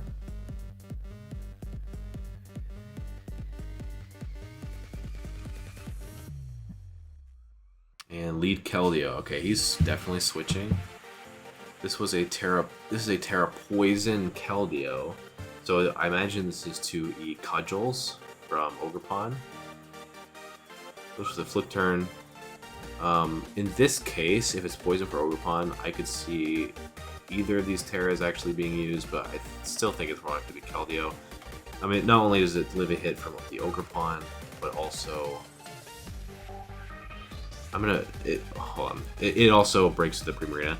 I think he's going to attack me, so I think he's going to U-turn. So I want to just take the hit and then Moonlight. Okay, so he just goes for the attack here. Or not the attack, the taunt. So I guess I have no choice but to attack. Goes for Earthquake. This is going to do a lot to him. Does 25. Okay, this next Psyshock will kill. I don't know if he has a Pokemon that's capable of revenging me after this. Goes for the Goes for the U-turn. Alright. Here's the thing, this next Photon is going to do a lot. He's actually going to drop to this. So I could. So that U-turn did 21.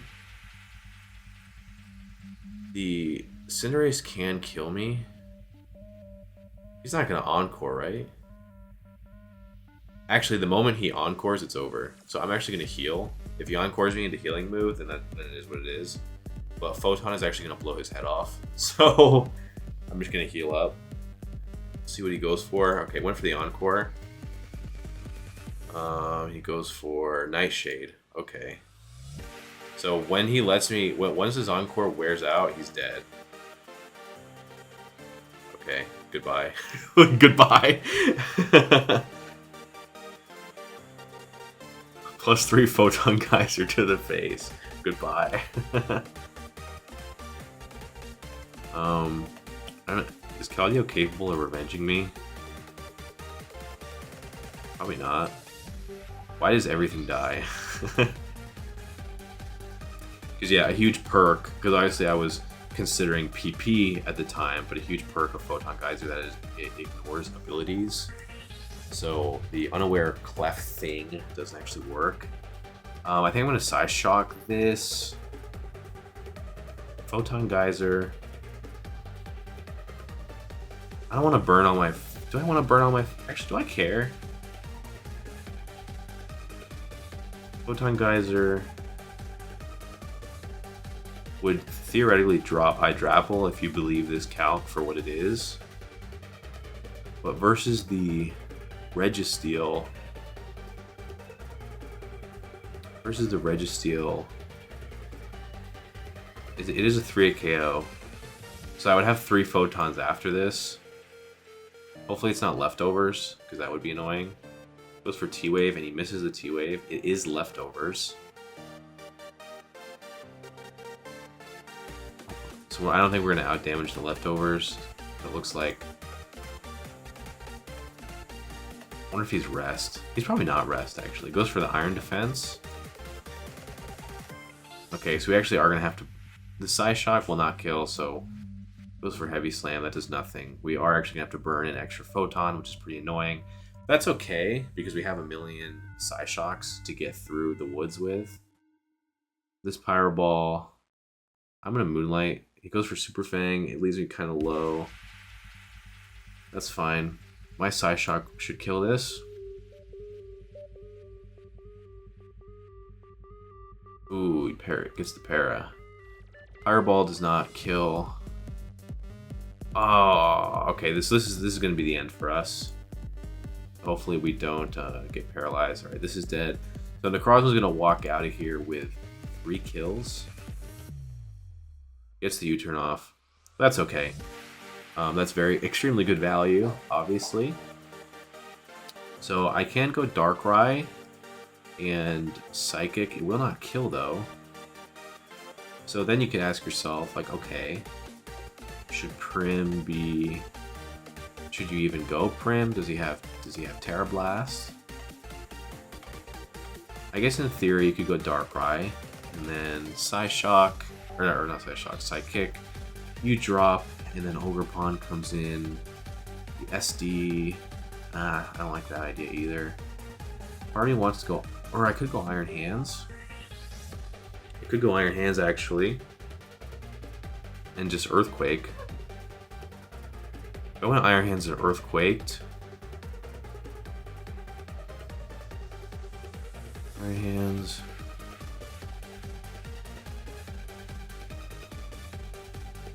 Oh, I guess I could actually CC and then Earthquake, but maybe not.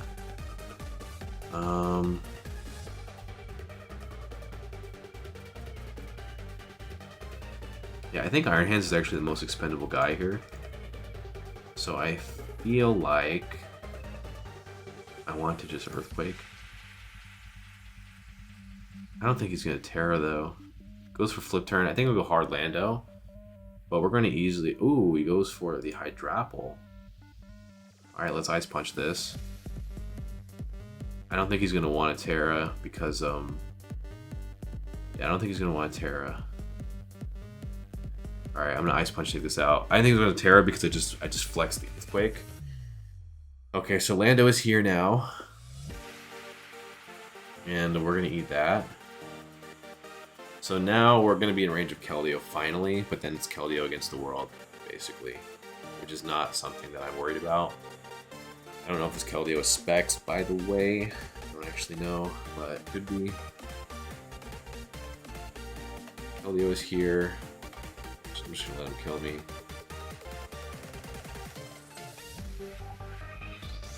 Goes for the Secret Sword. So yeah, now I just go... I'm just gonna go Darkrai. Yeah, I know what I'm gonna do. I'm gonna go Darkrai and Psychic. He's gonna take me out. Then I'm going to go Primarina, force the Terra, Flip Turn, Ogerpon, and then Stopping Tantrum, probably. Because that even after the Terra, his Terra Blast is never in a million years killed. It's never happened. Oh, he's Scarf. Oh, well, that makes things simple. Okay, well, he's Scarf, so kind of a goofy bring, but that's okay. I'm just gonna Surf, knowing he's gonna Terra Poison. That doesn't do anything. All right, so yeah, he was in checkmate. Like if he ended up being Scarf, so now he's walled by Prim. He also doesn't Oko the Ogerpon because he's Scarf. PG. Okay, so that went pretty well. There's still probably more to consider when it comes to Necrozma, but we will see. So yeah, I'll come... If I have more on my mind with respect to Necrozma, then I will slide on back. Alright, so I've been talking it some more with DyeItTight, just back and forth, some ideas. I think Weakness Policy will be the best. I think T-Wave is only an issue against these taunt leads, whether it's Cinder or Lando or whatever. But I think that even if I was Lum, which is the other item that I'm weighing, if I was lead Lum, let's say he taunts, I don't get a CM off, and I also don't get a policy off. If they go Clef, they can in theory just T-Wave twice. If they T-Wave twice, then I'm still parried. But if they lead U-turn, and as I CM, which is my turn one's always going to be a CM, then my +3 Photon is just going to like wipe the Clef off the map, basically. So... I think that is always my play. I think Weakness Policy is the optimal set here. and then we'll see if he's lead taunt or not.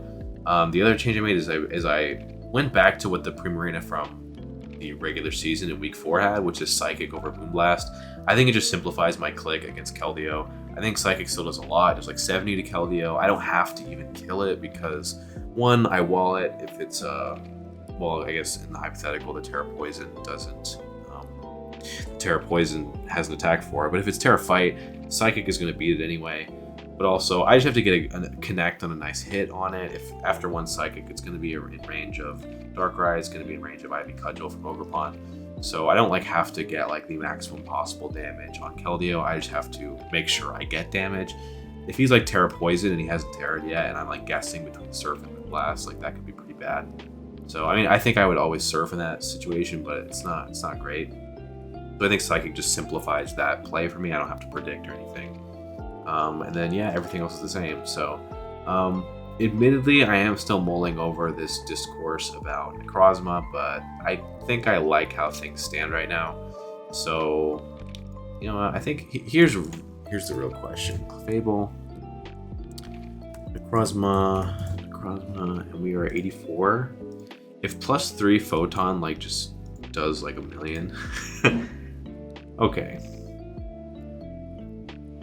So if he's physically defensive Clef, then this realistically this just kills. Now we could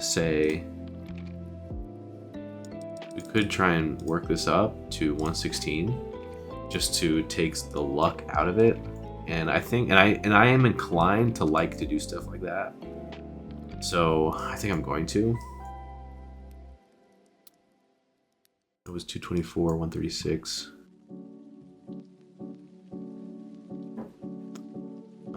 Okay, I think I just trolled there. 16.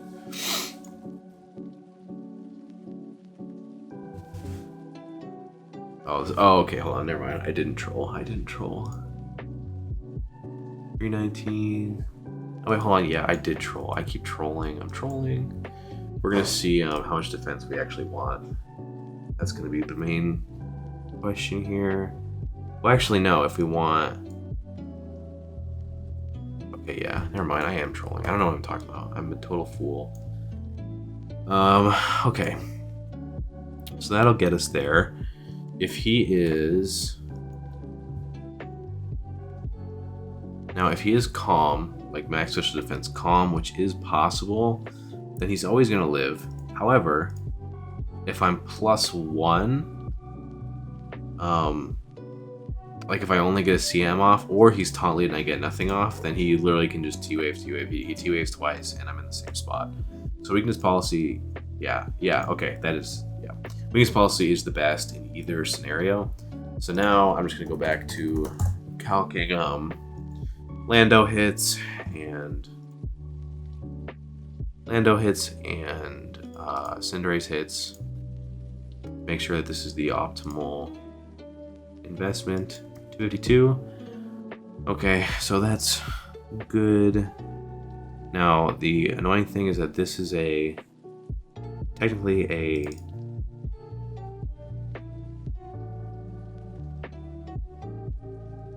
not a 100% avoided 4 KO now. 30. Okay, so yeah, so I'm just gonna do 248 and 4. That should be good. All right, so yeah, I am confident in this team to win. I think I'm done mocking. So yeah, I play tomorrow night, and we'll see how it goes. All right, so the team is pretty much finalized, but I was at work today, and I had a couple things I wanted to tweak. One of them is I think Psychic Noise over Psychic could potentially be really nice on the Primarina, because there are multiple Pokemon that switch in very easily to Prim on this team. He's not going to necessarily give Keldeo up to me right away or at all, but if Psychic Noise is something they take on Switch, then what was I saying? If Psychic Noise is something they take on Switch, then Glow King can't slack off, Clefable can't soft boil, and this could end up mattering if because like neither of these Pokemon get one shot by the Ogerpon and much less the Darkrai, so it could reasonably be likely that keeping these guys low or at least not full will actually be really important. Whereas on the other hand, like the difference between Psychic and Psychic Noise, the difference in base power is significant. It's like 15, but ultimately Keldeo just has to drop into, I don't even know about drop into as much as like just be in range of from a faster Pokemon, I guess more Ogerpon than Darkrai, because Vacuum Wave can drop Darkrai with any chip. Really, it's Psychic Noise into Ivy Cudgel needs to drop the Keldeo, or I guess Psychic Noise into Stomping Tantrum needs to drop the Keldeo. The bulk that he ran last time was just 16. This when it's modest, it outspeeds max speed Crook. I think that makes sense. So I think that's just really for the most part all I'm going to calc for in this scenario. Ogerpon 248 Adamant is what I have. The worst case is if he's poison and Stomping Tantrum is my attack to hit it. I don't think that this is like a big deal or anything. But like the Psychic Noise into Stomping Tantrum on Terra Poison is what needs to kill. I think like if he's Terra Fighting, then Psychic Noise into Ivy Cudgel is of course going to kill. There's no doubt about that. So in this case, with this bulk, the mineral I could get is 56.8. So we need Psychic Noise to do at least 43.2 from Primarina to this Psychic to this Poison Keldeo. And it looks like it already does. So the mineral here is 44.6. So we don't need to worry about that. Just out of curiosity, how much would we need to get to a KO? We would need quite a lot. Okay. So really what matters here in terms of the defense is that Black Belt, and I'll calc specs too, but I don't think it's going to matter, is that we take a bunch of Secret Swords. Right now, this is modest Black Belt. It's pretty much a 4-hit KO. It looks like we could if we wanted it to be under a third, we don't need much at all. So we're kind of in between a fourth and the third. We're obviously much closer to a fourth, or rather Secret Sword doing a fourth. So I'm gonna make a hypothetical spread where Psychic Noise 2-hit KOs, and then see what that leaves us for defense. So 152 is what it is. That could leave us with something like this. 326. We could do 232, 240 modest. It would be like this. So this is like essentially a guaranteed 4-hit KO. Never even close into the neighborhood of 3-hit KO. But basically we give up. We turn pretty much a guaranteed 5-hit KO into a guaranteed 4-hit KO. I do wonder like if I care about this, because in theory, like if I just Psychic Noise twice, I mean, I don't expect to have to take 4 Secret Swords. You know what I mean? Like I really don't. And I'm not sure like if I'm in a position to take 4, then like the 5th one is gonna make a huge difference. And like I just need to take 2 in order to Psychic Noise twice, but in this case I really take 3, I don't take 4. So I really only get 3 Psychic Noises off. So in that case, yeah, maybe it's not worth it. Yeah, I think it might not be worth it actually. Because like in this case, if I take 1 Secret Sword, then when he comes in the next time, go for Secret Sword, I Psychic Noise. I'm at like half. He Secret Swords again, I Psychic Noise.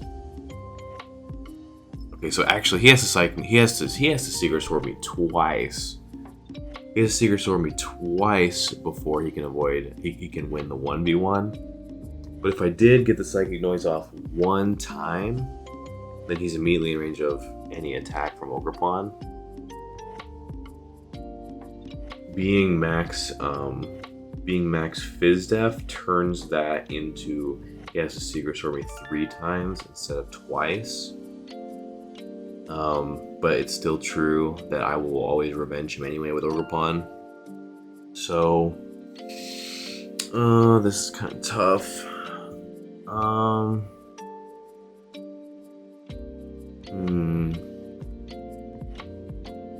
We can go back to like fighting. This is. Oh, I'm trolling. Terra fighting is the calc that I care about. That calc was just totally wrong. Hold up. Okay. Hold on. Okay, so this is a guaranteed 3-hit KO. And this was a likely non-3-hit KO before. The best we could get is 3.8. Oh, okay. So this is... Okay. Yeah, I think this is a more important than doing half to kill Leo.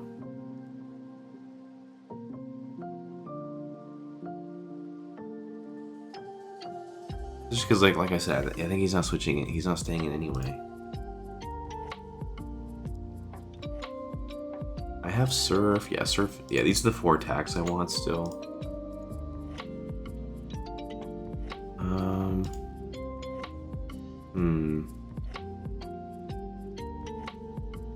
Hold on 1 second.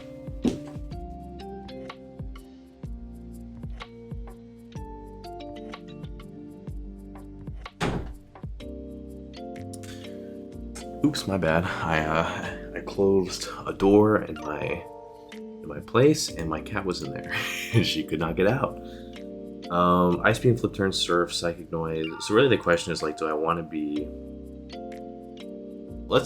I already said I would do this, and then I didn't. And then I just totally did not do it. 232, 240. 232, 240.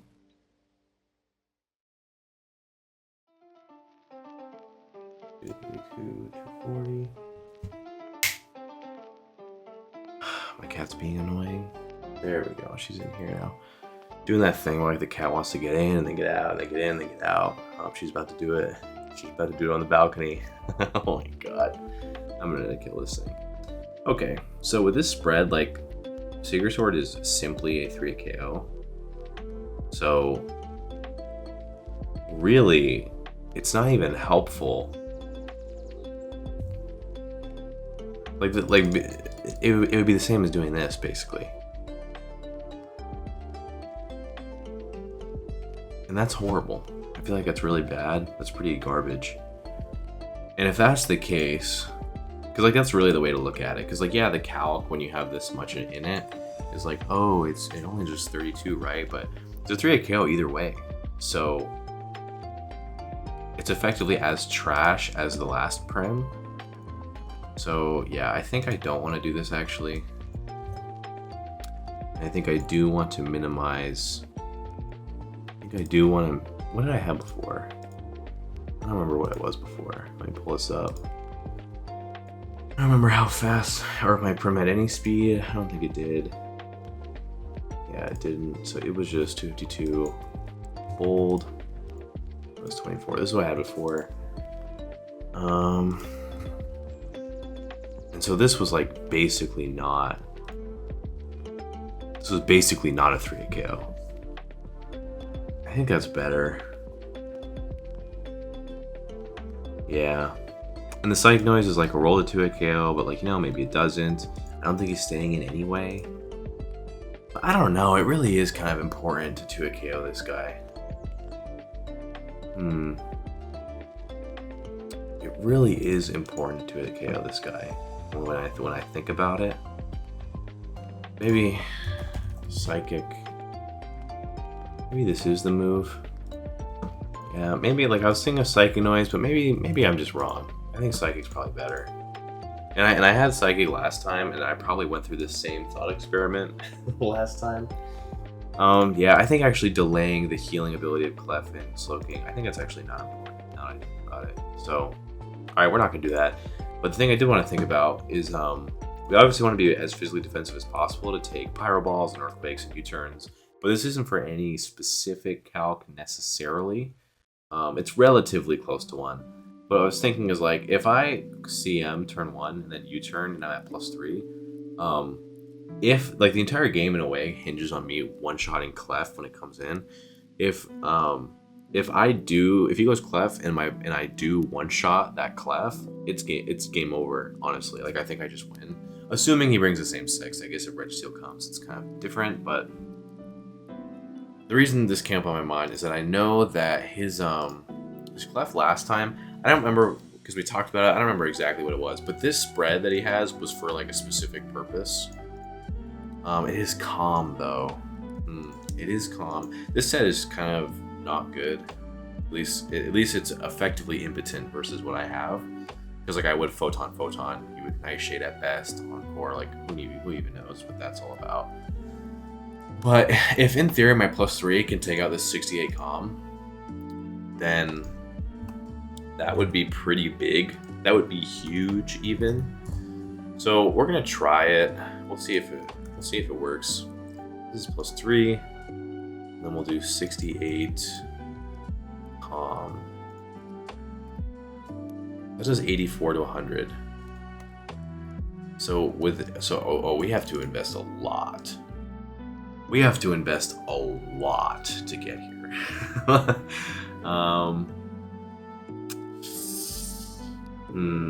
Because yeah, like he is reasonably likely to be mixed. So yeah, in retrospect, we're probably not going to kill. And originally, I pivoted to Modest Necrozma specifically so that I could kill Clef, but I'm probably not going to kill Clef. So maybe it's more important to take the Earthquakes, and take the U-turns, and take the Pyroballs. For the most part, I already do, but maybe that's more important. He was defensive last time. I don't think offensive is great. 24, 228. This says avoided 2 KO, or a 3 KO, I mean to say. And it doesn't change there. This is 228, my bad. 248. So we're pretty comfortable. Oh, hold up. This is uh-oh.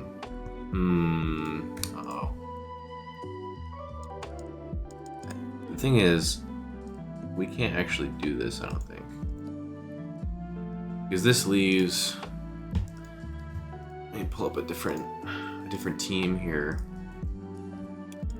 224, 216.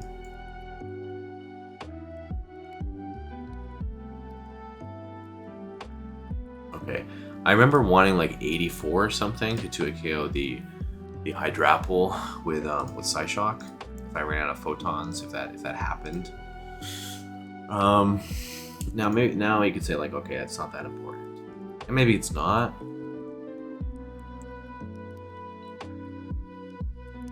But avoiding a 3 KO here is really nice. Right now, if I'm adamant. Okay, so this is why I was this. If he's max attack adamant and I'm the spread that I had on the other team, like he's still not 2 KOing. So the difference that we're negotiating here is whether we want Lando to 3 KO or 3 KO or 4 KO basically. And the same is probably true for the Cinderace, especially because like I think like Super Fang is probably going to be the real attack here, if that makes sense. I think adamant, so that still isn't 2 KO. This isn't 2 KO. Okay, so Cinderace is irrelevant here. Realistically, we're really talking about max attack adamant Lando, which is the only thing that's relevant here. Earthquake. So we can either be what we have, max attack,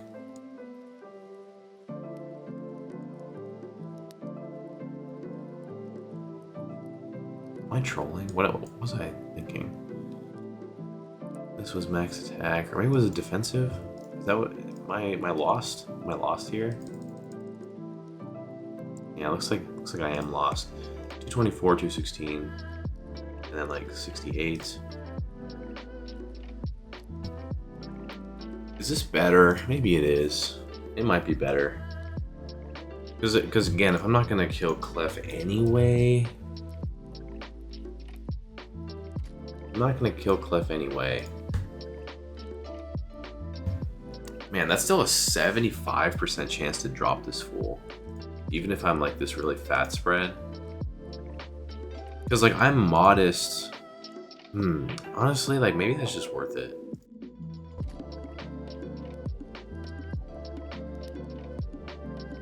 Yeah, I think I'm actually gonna do this.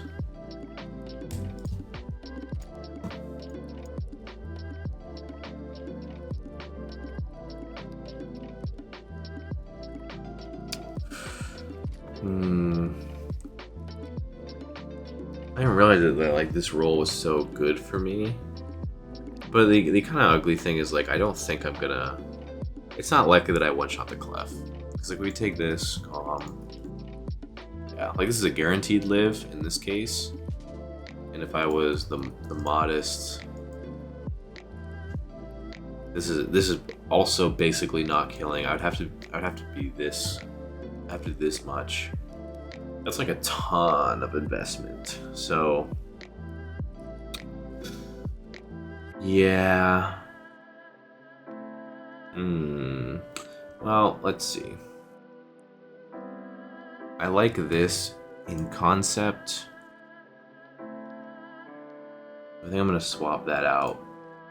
Right now I have like a 32 in speed, but like it's not. I don't think it's a thing. I will look because I actually talked to him. And he actually did confirm that he does have this paste. So he knows that I'm 40. So he could be 205 with Clef. That's something he could do. How much would he have to give up for that? It sounds pretty crazy. Jesus Christ. Yeah, this is kind of stupid. Especially because, like, if he does... The thing is, like, if he encores, that would be, like, catastrophic for me. That would be catastrophic for him to outspeed that. But Ogerpine literally would just drop it, like, straight up drop it, which I don't think is something he wants to happen.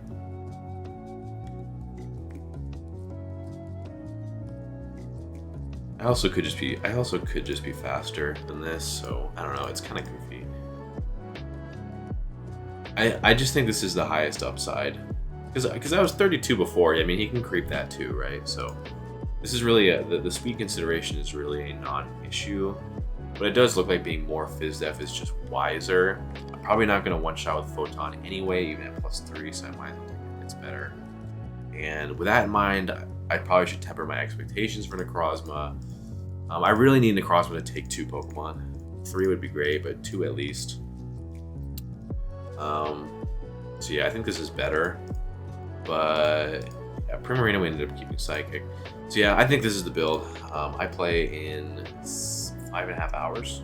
So yeah, that'll be the next clip will be me playing the game. It's finals. It's the last video, so we got to bring it home. Yeah, so see you then. All right, we are in finals. Just gonna do a quick look at my team. This all looks right. Okay, a little bit of pre-game jitters. Let's do it. All right, we are in, and the Sableye came, which is very, very annoying. Okay.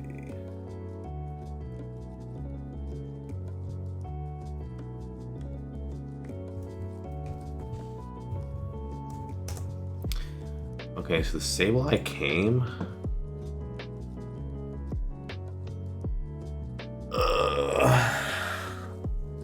Okay, well this is not good.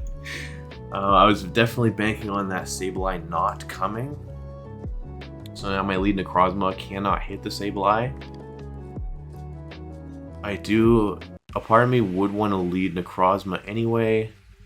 And I think I would just side like Photon Geyser right away as well, maybe. The other lead that I could possibly do would be Iron Hands, which I did last time. But he could be the Yachi Lando once more. I think I'm gonna go for the Necrozma, and if he does end up bringing the Sableye in on me, then I'm just going to use it as an opportunity to get in Darkrai or Crocodile like I had said before. I'm going to say he's a Terra Steel, Hydrapple, and Terra Fighting. Keldeo, this is similar to what he was before. I think, if I remember correctly, Hydrapple was Poison, but I don't think Hydrapple is going to be the Terra in either case. Let's lead Necrozma. So Keldeo is here. I'm just gonna Photon. He's almost certainly going to flip turn and then go Sableye. But if that's the case, then I'll just go hard. I'll go hard Crocodile and get my rocks up.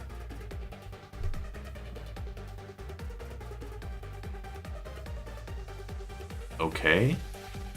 Is this Pyapa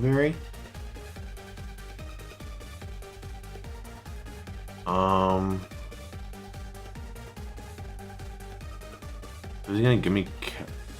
So, it looks like the Hydrapple is actually going to be real.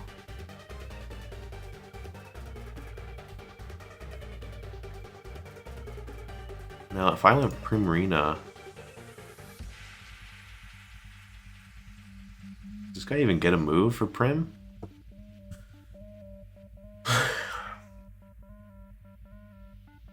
Maybe I'll just get burned here. But I think I'm going... So Surf would do 19 to 23. Seeker Sword's not going to kill. I'm just going to Psychic. I ate that. Okay. So Keldeo's down. We will be dealing with the Terra Steel Hydrapple. Necrozma is plenty healthy enough to still be, relevant.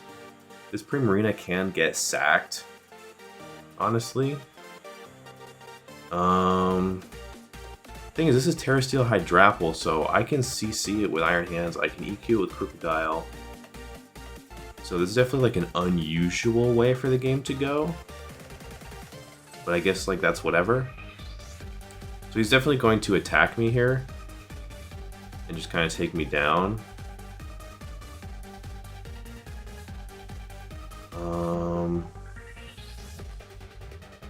So I think I'm going to let him do that and then just go Crocodile. Maybe he'll get up rocks, we'll see. But I mean, Primarina has done its job effectively. I'm trying to think. I gotta think how this game plays out.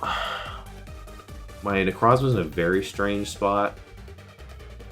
I think I am gonna have to use it to just like heal the Necrozma, get just use it as a means to get Sableye in, and just try and take advantage of it on those turns.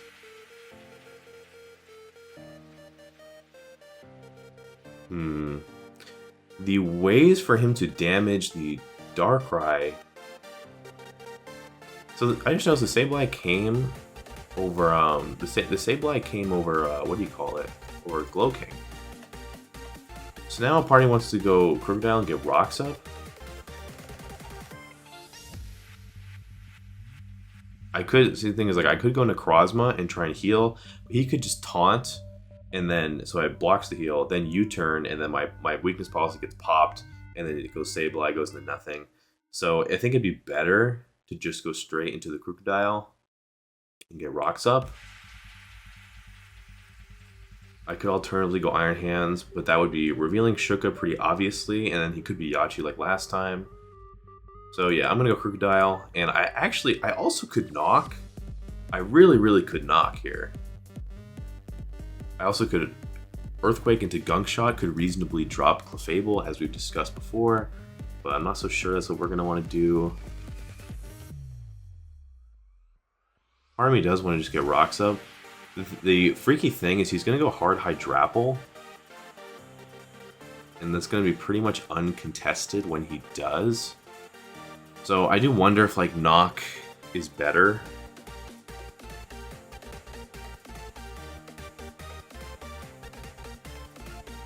I can knock or can rock. If he goes Hydrapple, I'm going to want to switch. Actually, not only am I going to want to switch, I might want to sack. Nothing would kill the Necrozma for what it's worth. with the Hydrapple, so I would be able to go get a Photon in. Yeah, this feels kind of weird, but I think I'm going to rock. He goes hard Hydrapple, and I'm going to go straight into Necrozma.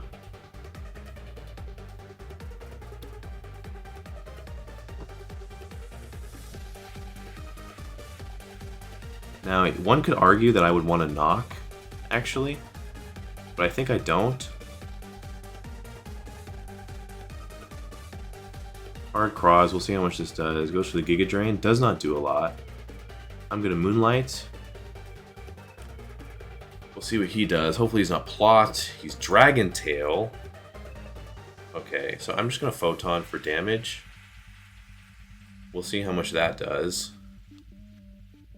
Because he hasn't gotten the Terra Steel yet. This will do 38 to 45. Gives me 26. Okay, so he's special. Reasonably special. So, he obviously has to Terra here because of the prospect of Ice Beam. And I will die if he does that, I think. That Photon did 26, and if it did 26, then...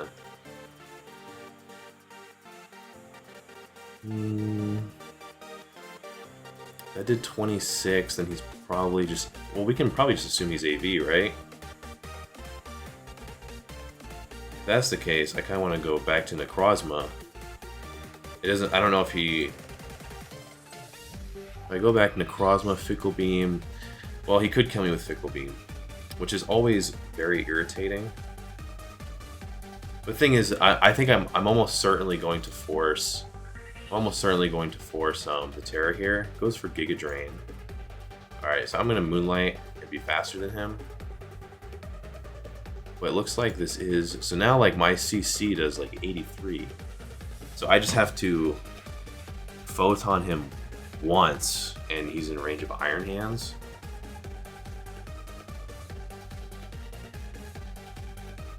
Goes for Dragon Tail. I think I'm just going to take my damage again. Just go for Photon.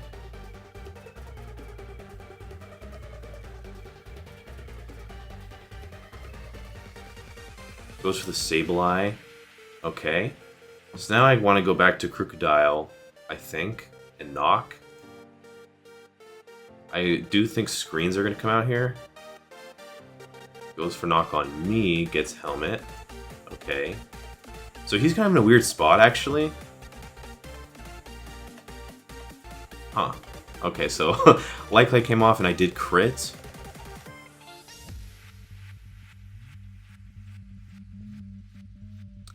I think, honestly,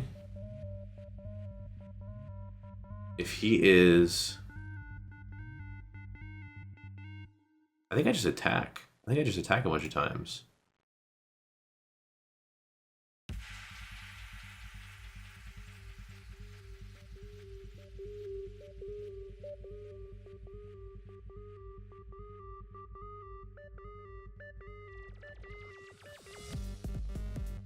He's kind of in a weird spot, actually, because like I would just be stalling the turns out. But I think I might want to spam knock. Like, he will recover and get out of range. But what really matters is that I waste the turns. Goes for knock, knock, knock, knock. I'm just gonna keep knocking. Okay, so this item's coming off, and the vest is off now. Okay, back to Necrozma. He's not Nasty Plot. So he just has to like Fickle Beam me to down, I guess, if he even has it. Surprised he hasn't gone for it if he does. So he is Giga Drain. I'm honestly just trying to stall out the screen. So Crocodile is back now. I'm just going back to Necrozma.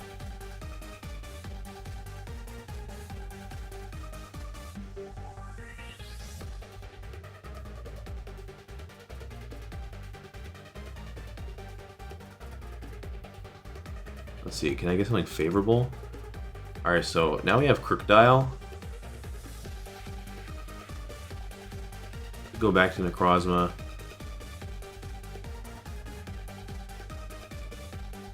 Okay, so the screen is gone now. If he gets me into Iron Hands, okay, this is what I wanted. This is what I wanted. Okay. So Sableye will take... I'm just going to Heavy Slam. Hopefully he goes Sableye. If he does, then he's in huge trouble.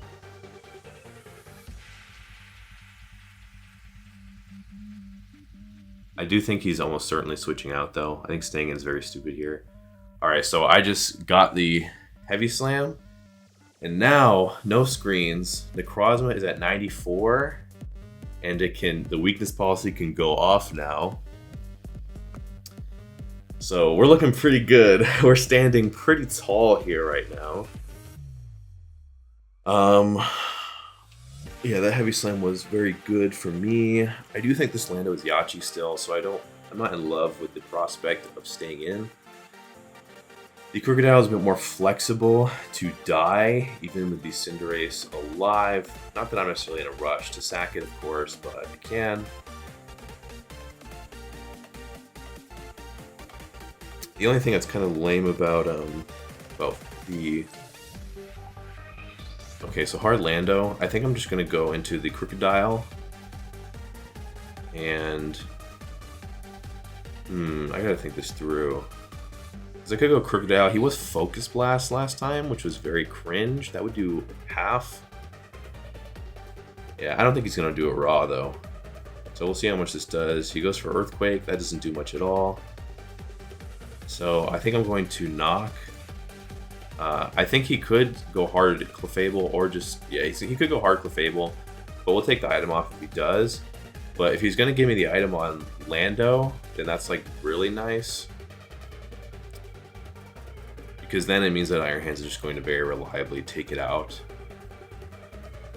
I do expect him to give me the item on Clef next, though. That is what I think will happen.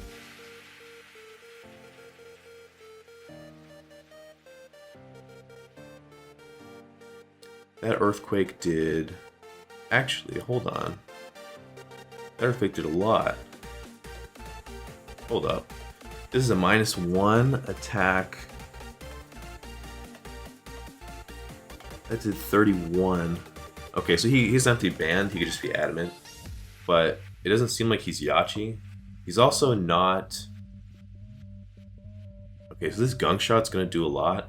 Thing is, like, he's also not... He's not... What am I trying to say?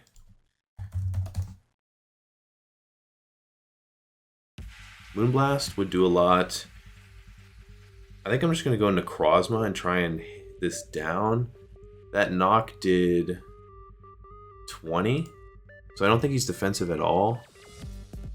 Why did... Oh, this is a offensive Clef. This is a fast Clef, it seems like. And if that's the case, then Psyshock might be pretty good into it. So he goes for Moonblast. That doesn't do a lot.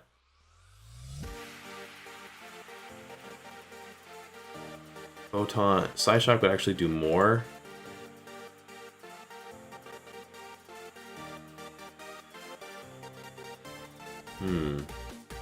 This is interesting.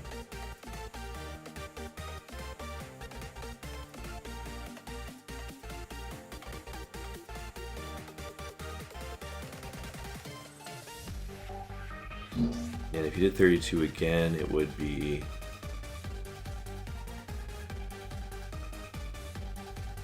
I didn't do anything. Why did I do so little?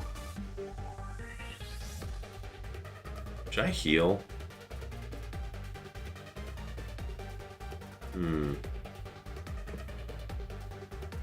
I'm not sure if I should heal. I think I'm just gonna Photon. Kind of a weird spot for me. But what is cool is that we're close to Overplunge, just kind of cooking. So that did a decent amount. Goes to the Encore. So this is... We gotta figure out what spread this is. So this is Little Spadef, I think. Or it's more Spadef. So this is more Spadef than Physical. Okay, so it's max Spadef, it looks like.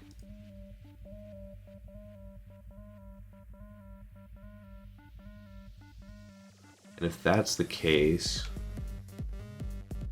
then Ivy Cudgel will certainly do quite a lot.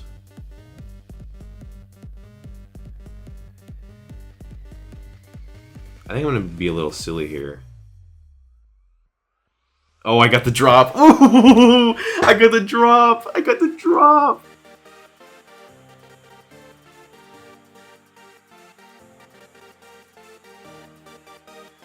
Okay, so he's gonna give me Clef. That's fine. We'll see if Cinderace is Scarf. It probably is.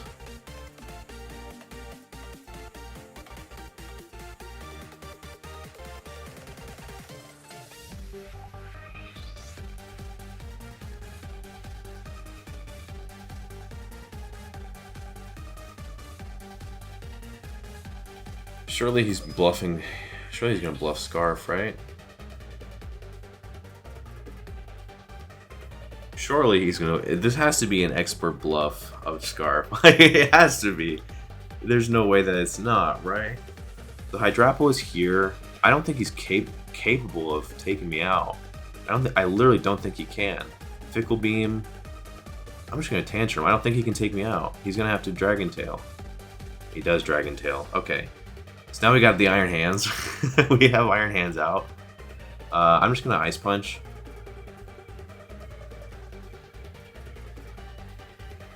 If he stays in, whatever. Basically, it's just whatever.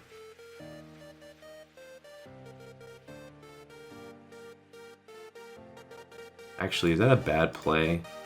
Because what if I just CC and then stay in on Lando? How much does...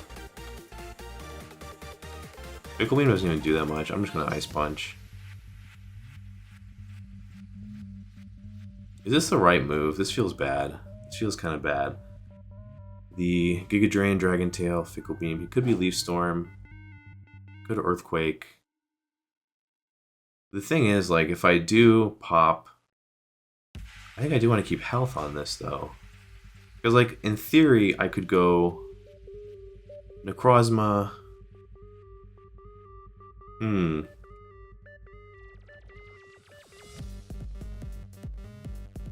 CC. If he gives me Hydrapple, I think it's over. I'm pretty sure. If I Ice Punch and take, like... I think even if I Ice Punch... Well, I wonder if he could Pyro Ball me to death. Well, probably not.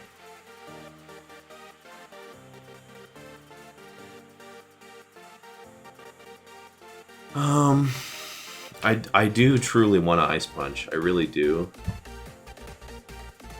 Okay, he stays in. Whatever. Goes for Fickle Beam. Gets a crit. I'm just gonna CC. Okay. So he gave me Apple. Both of these guys are gonna drop to the Crocodile. That's the kind of goofy thing.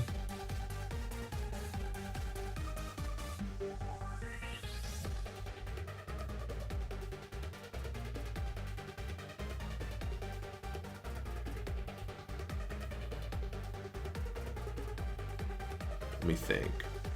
Yeah, I don't think I lose anything from making that play.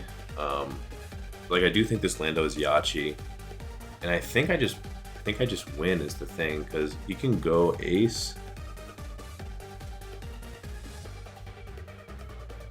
If he goes Ace, I just go Crocodile. The thing is, he cannot be set up. Sucker.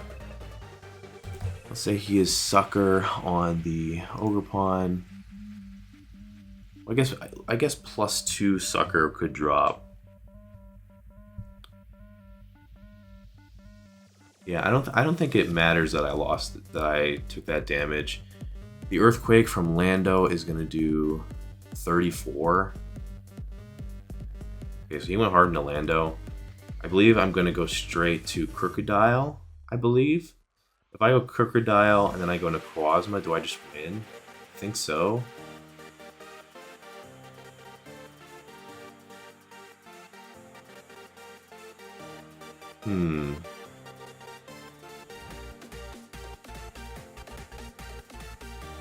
I believe that's what I'm going to do. If it goes for the Earthquake, 2 Earthquakes might do it, and it also might not. Okay. So now I just Moonlight. We'll see if he U-turns. Okay, so he cannot damage me, basically.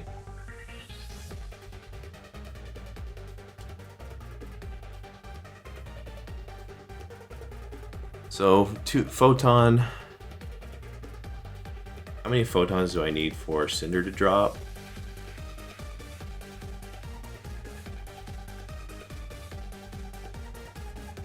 Looks like 2 will do it.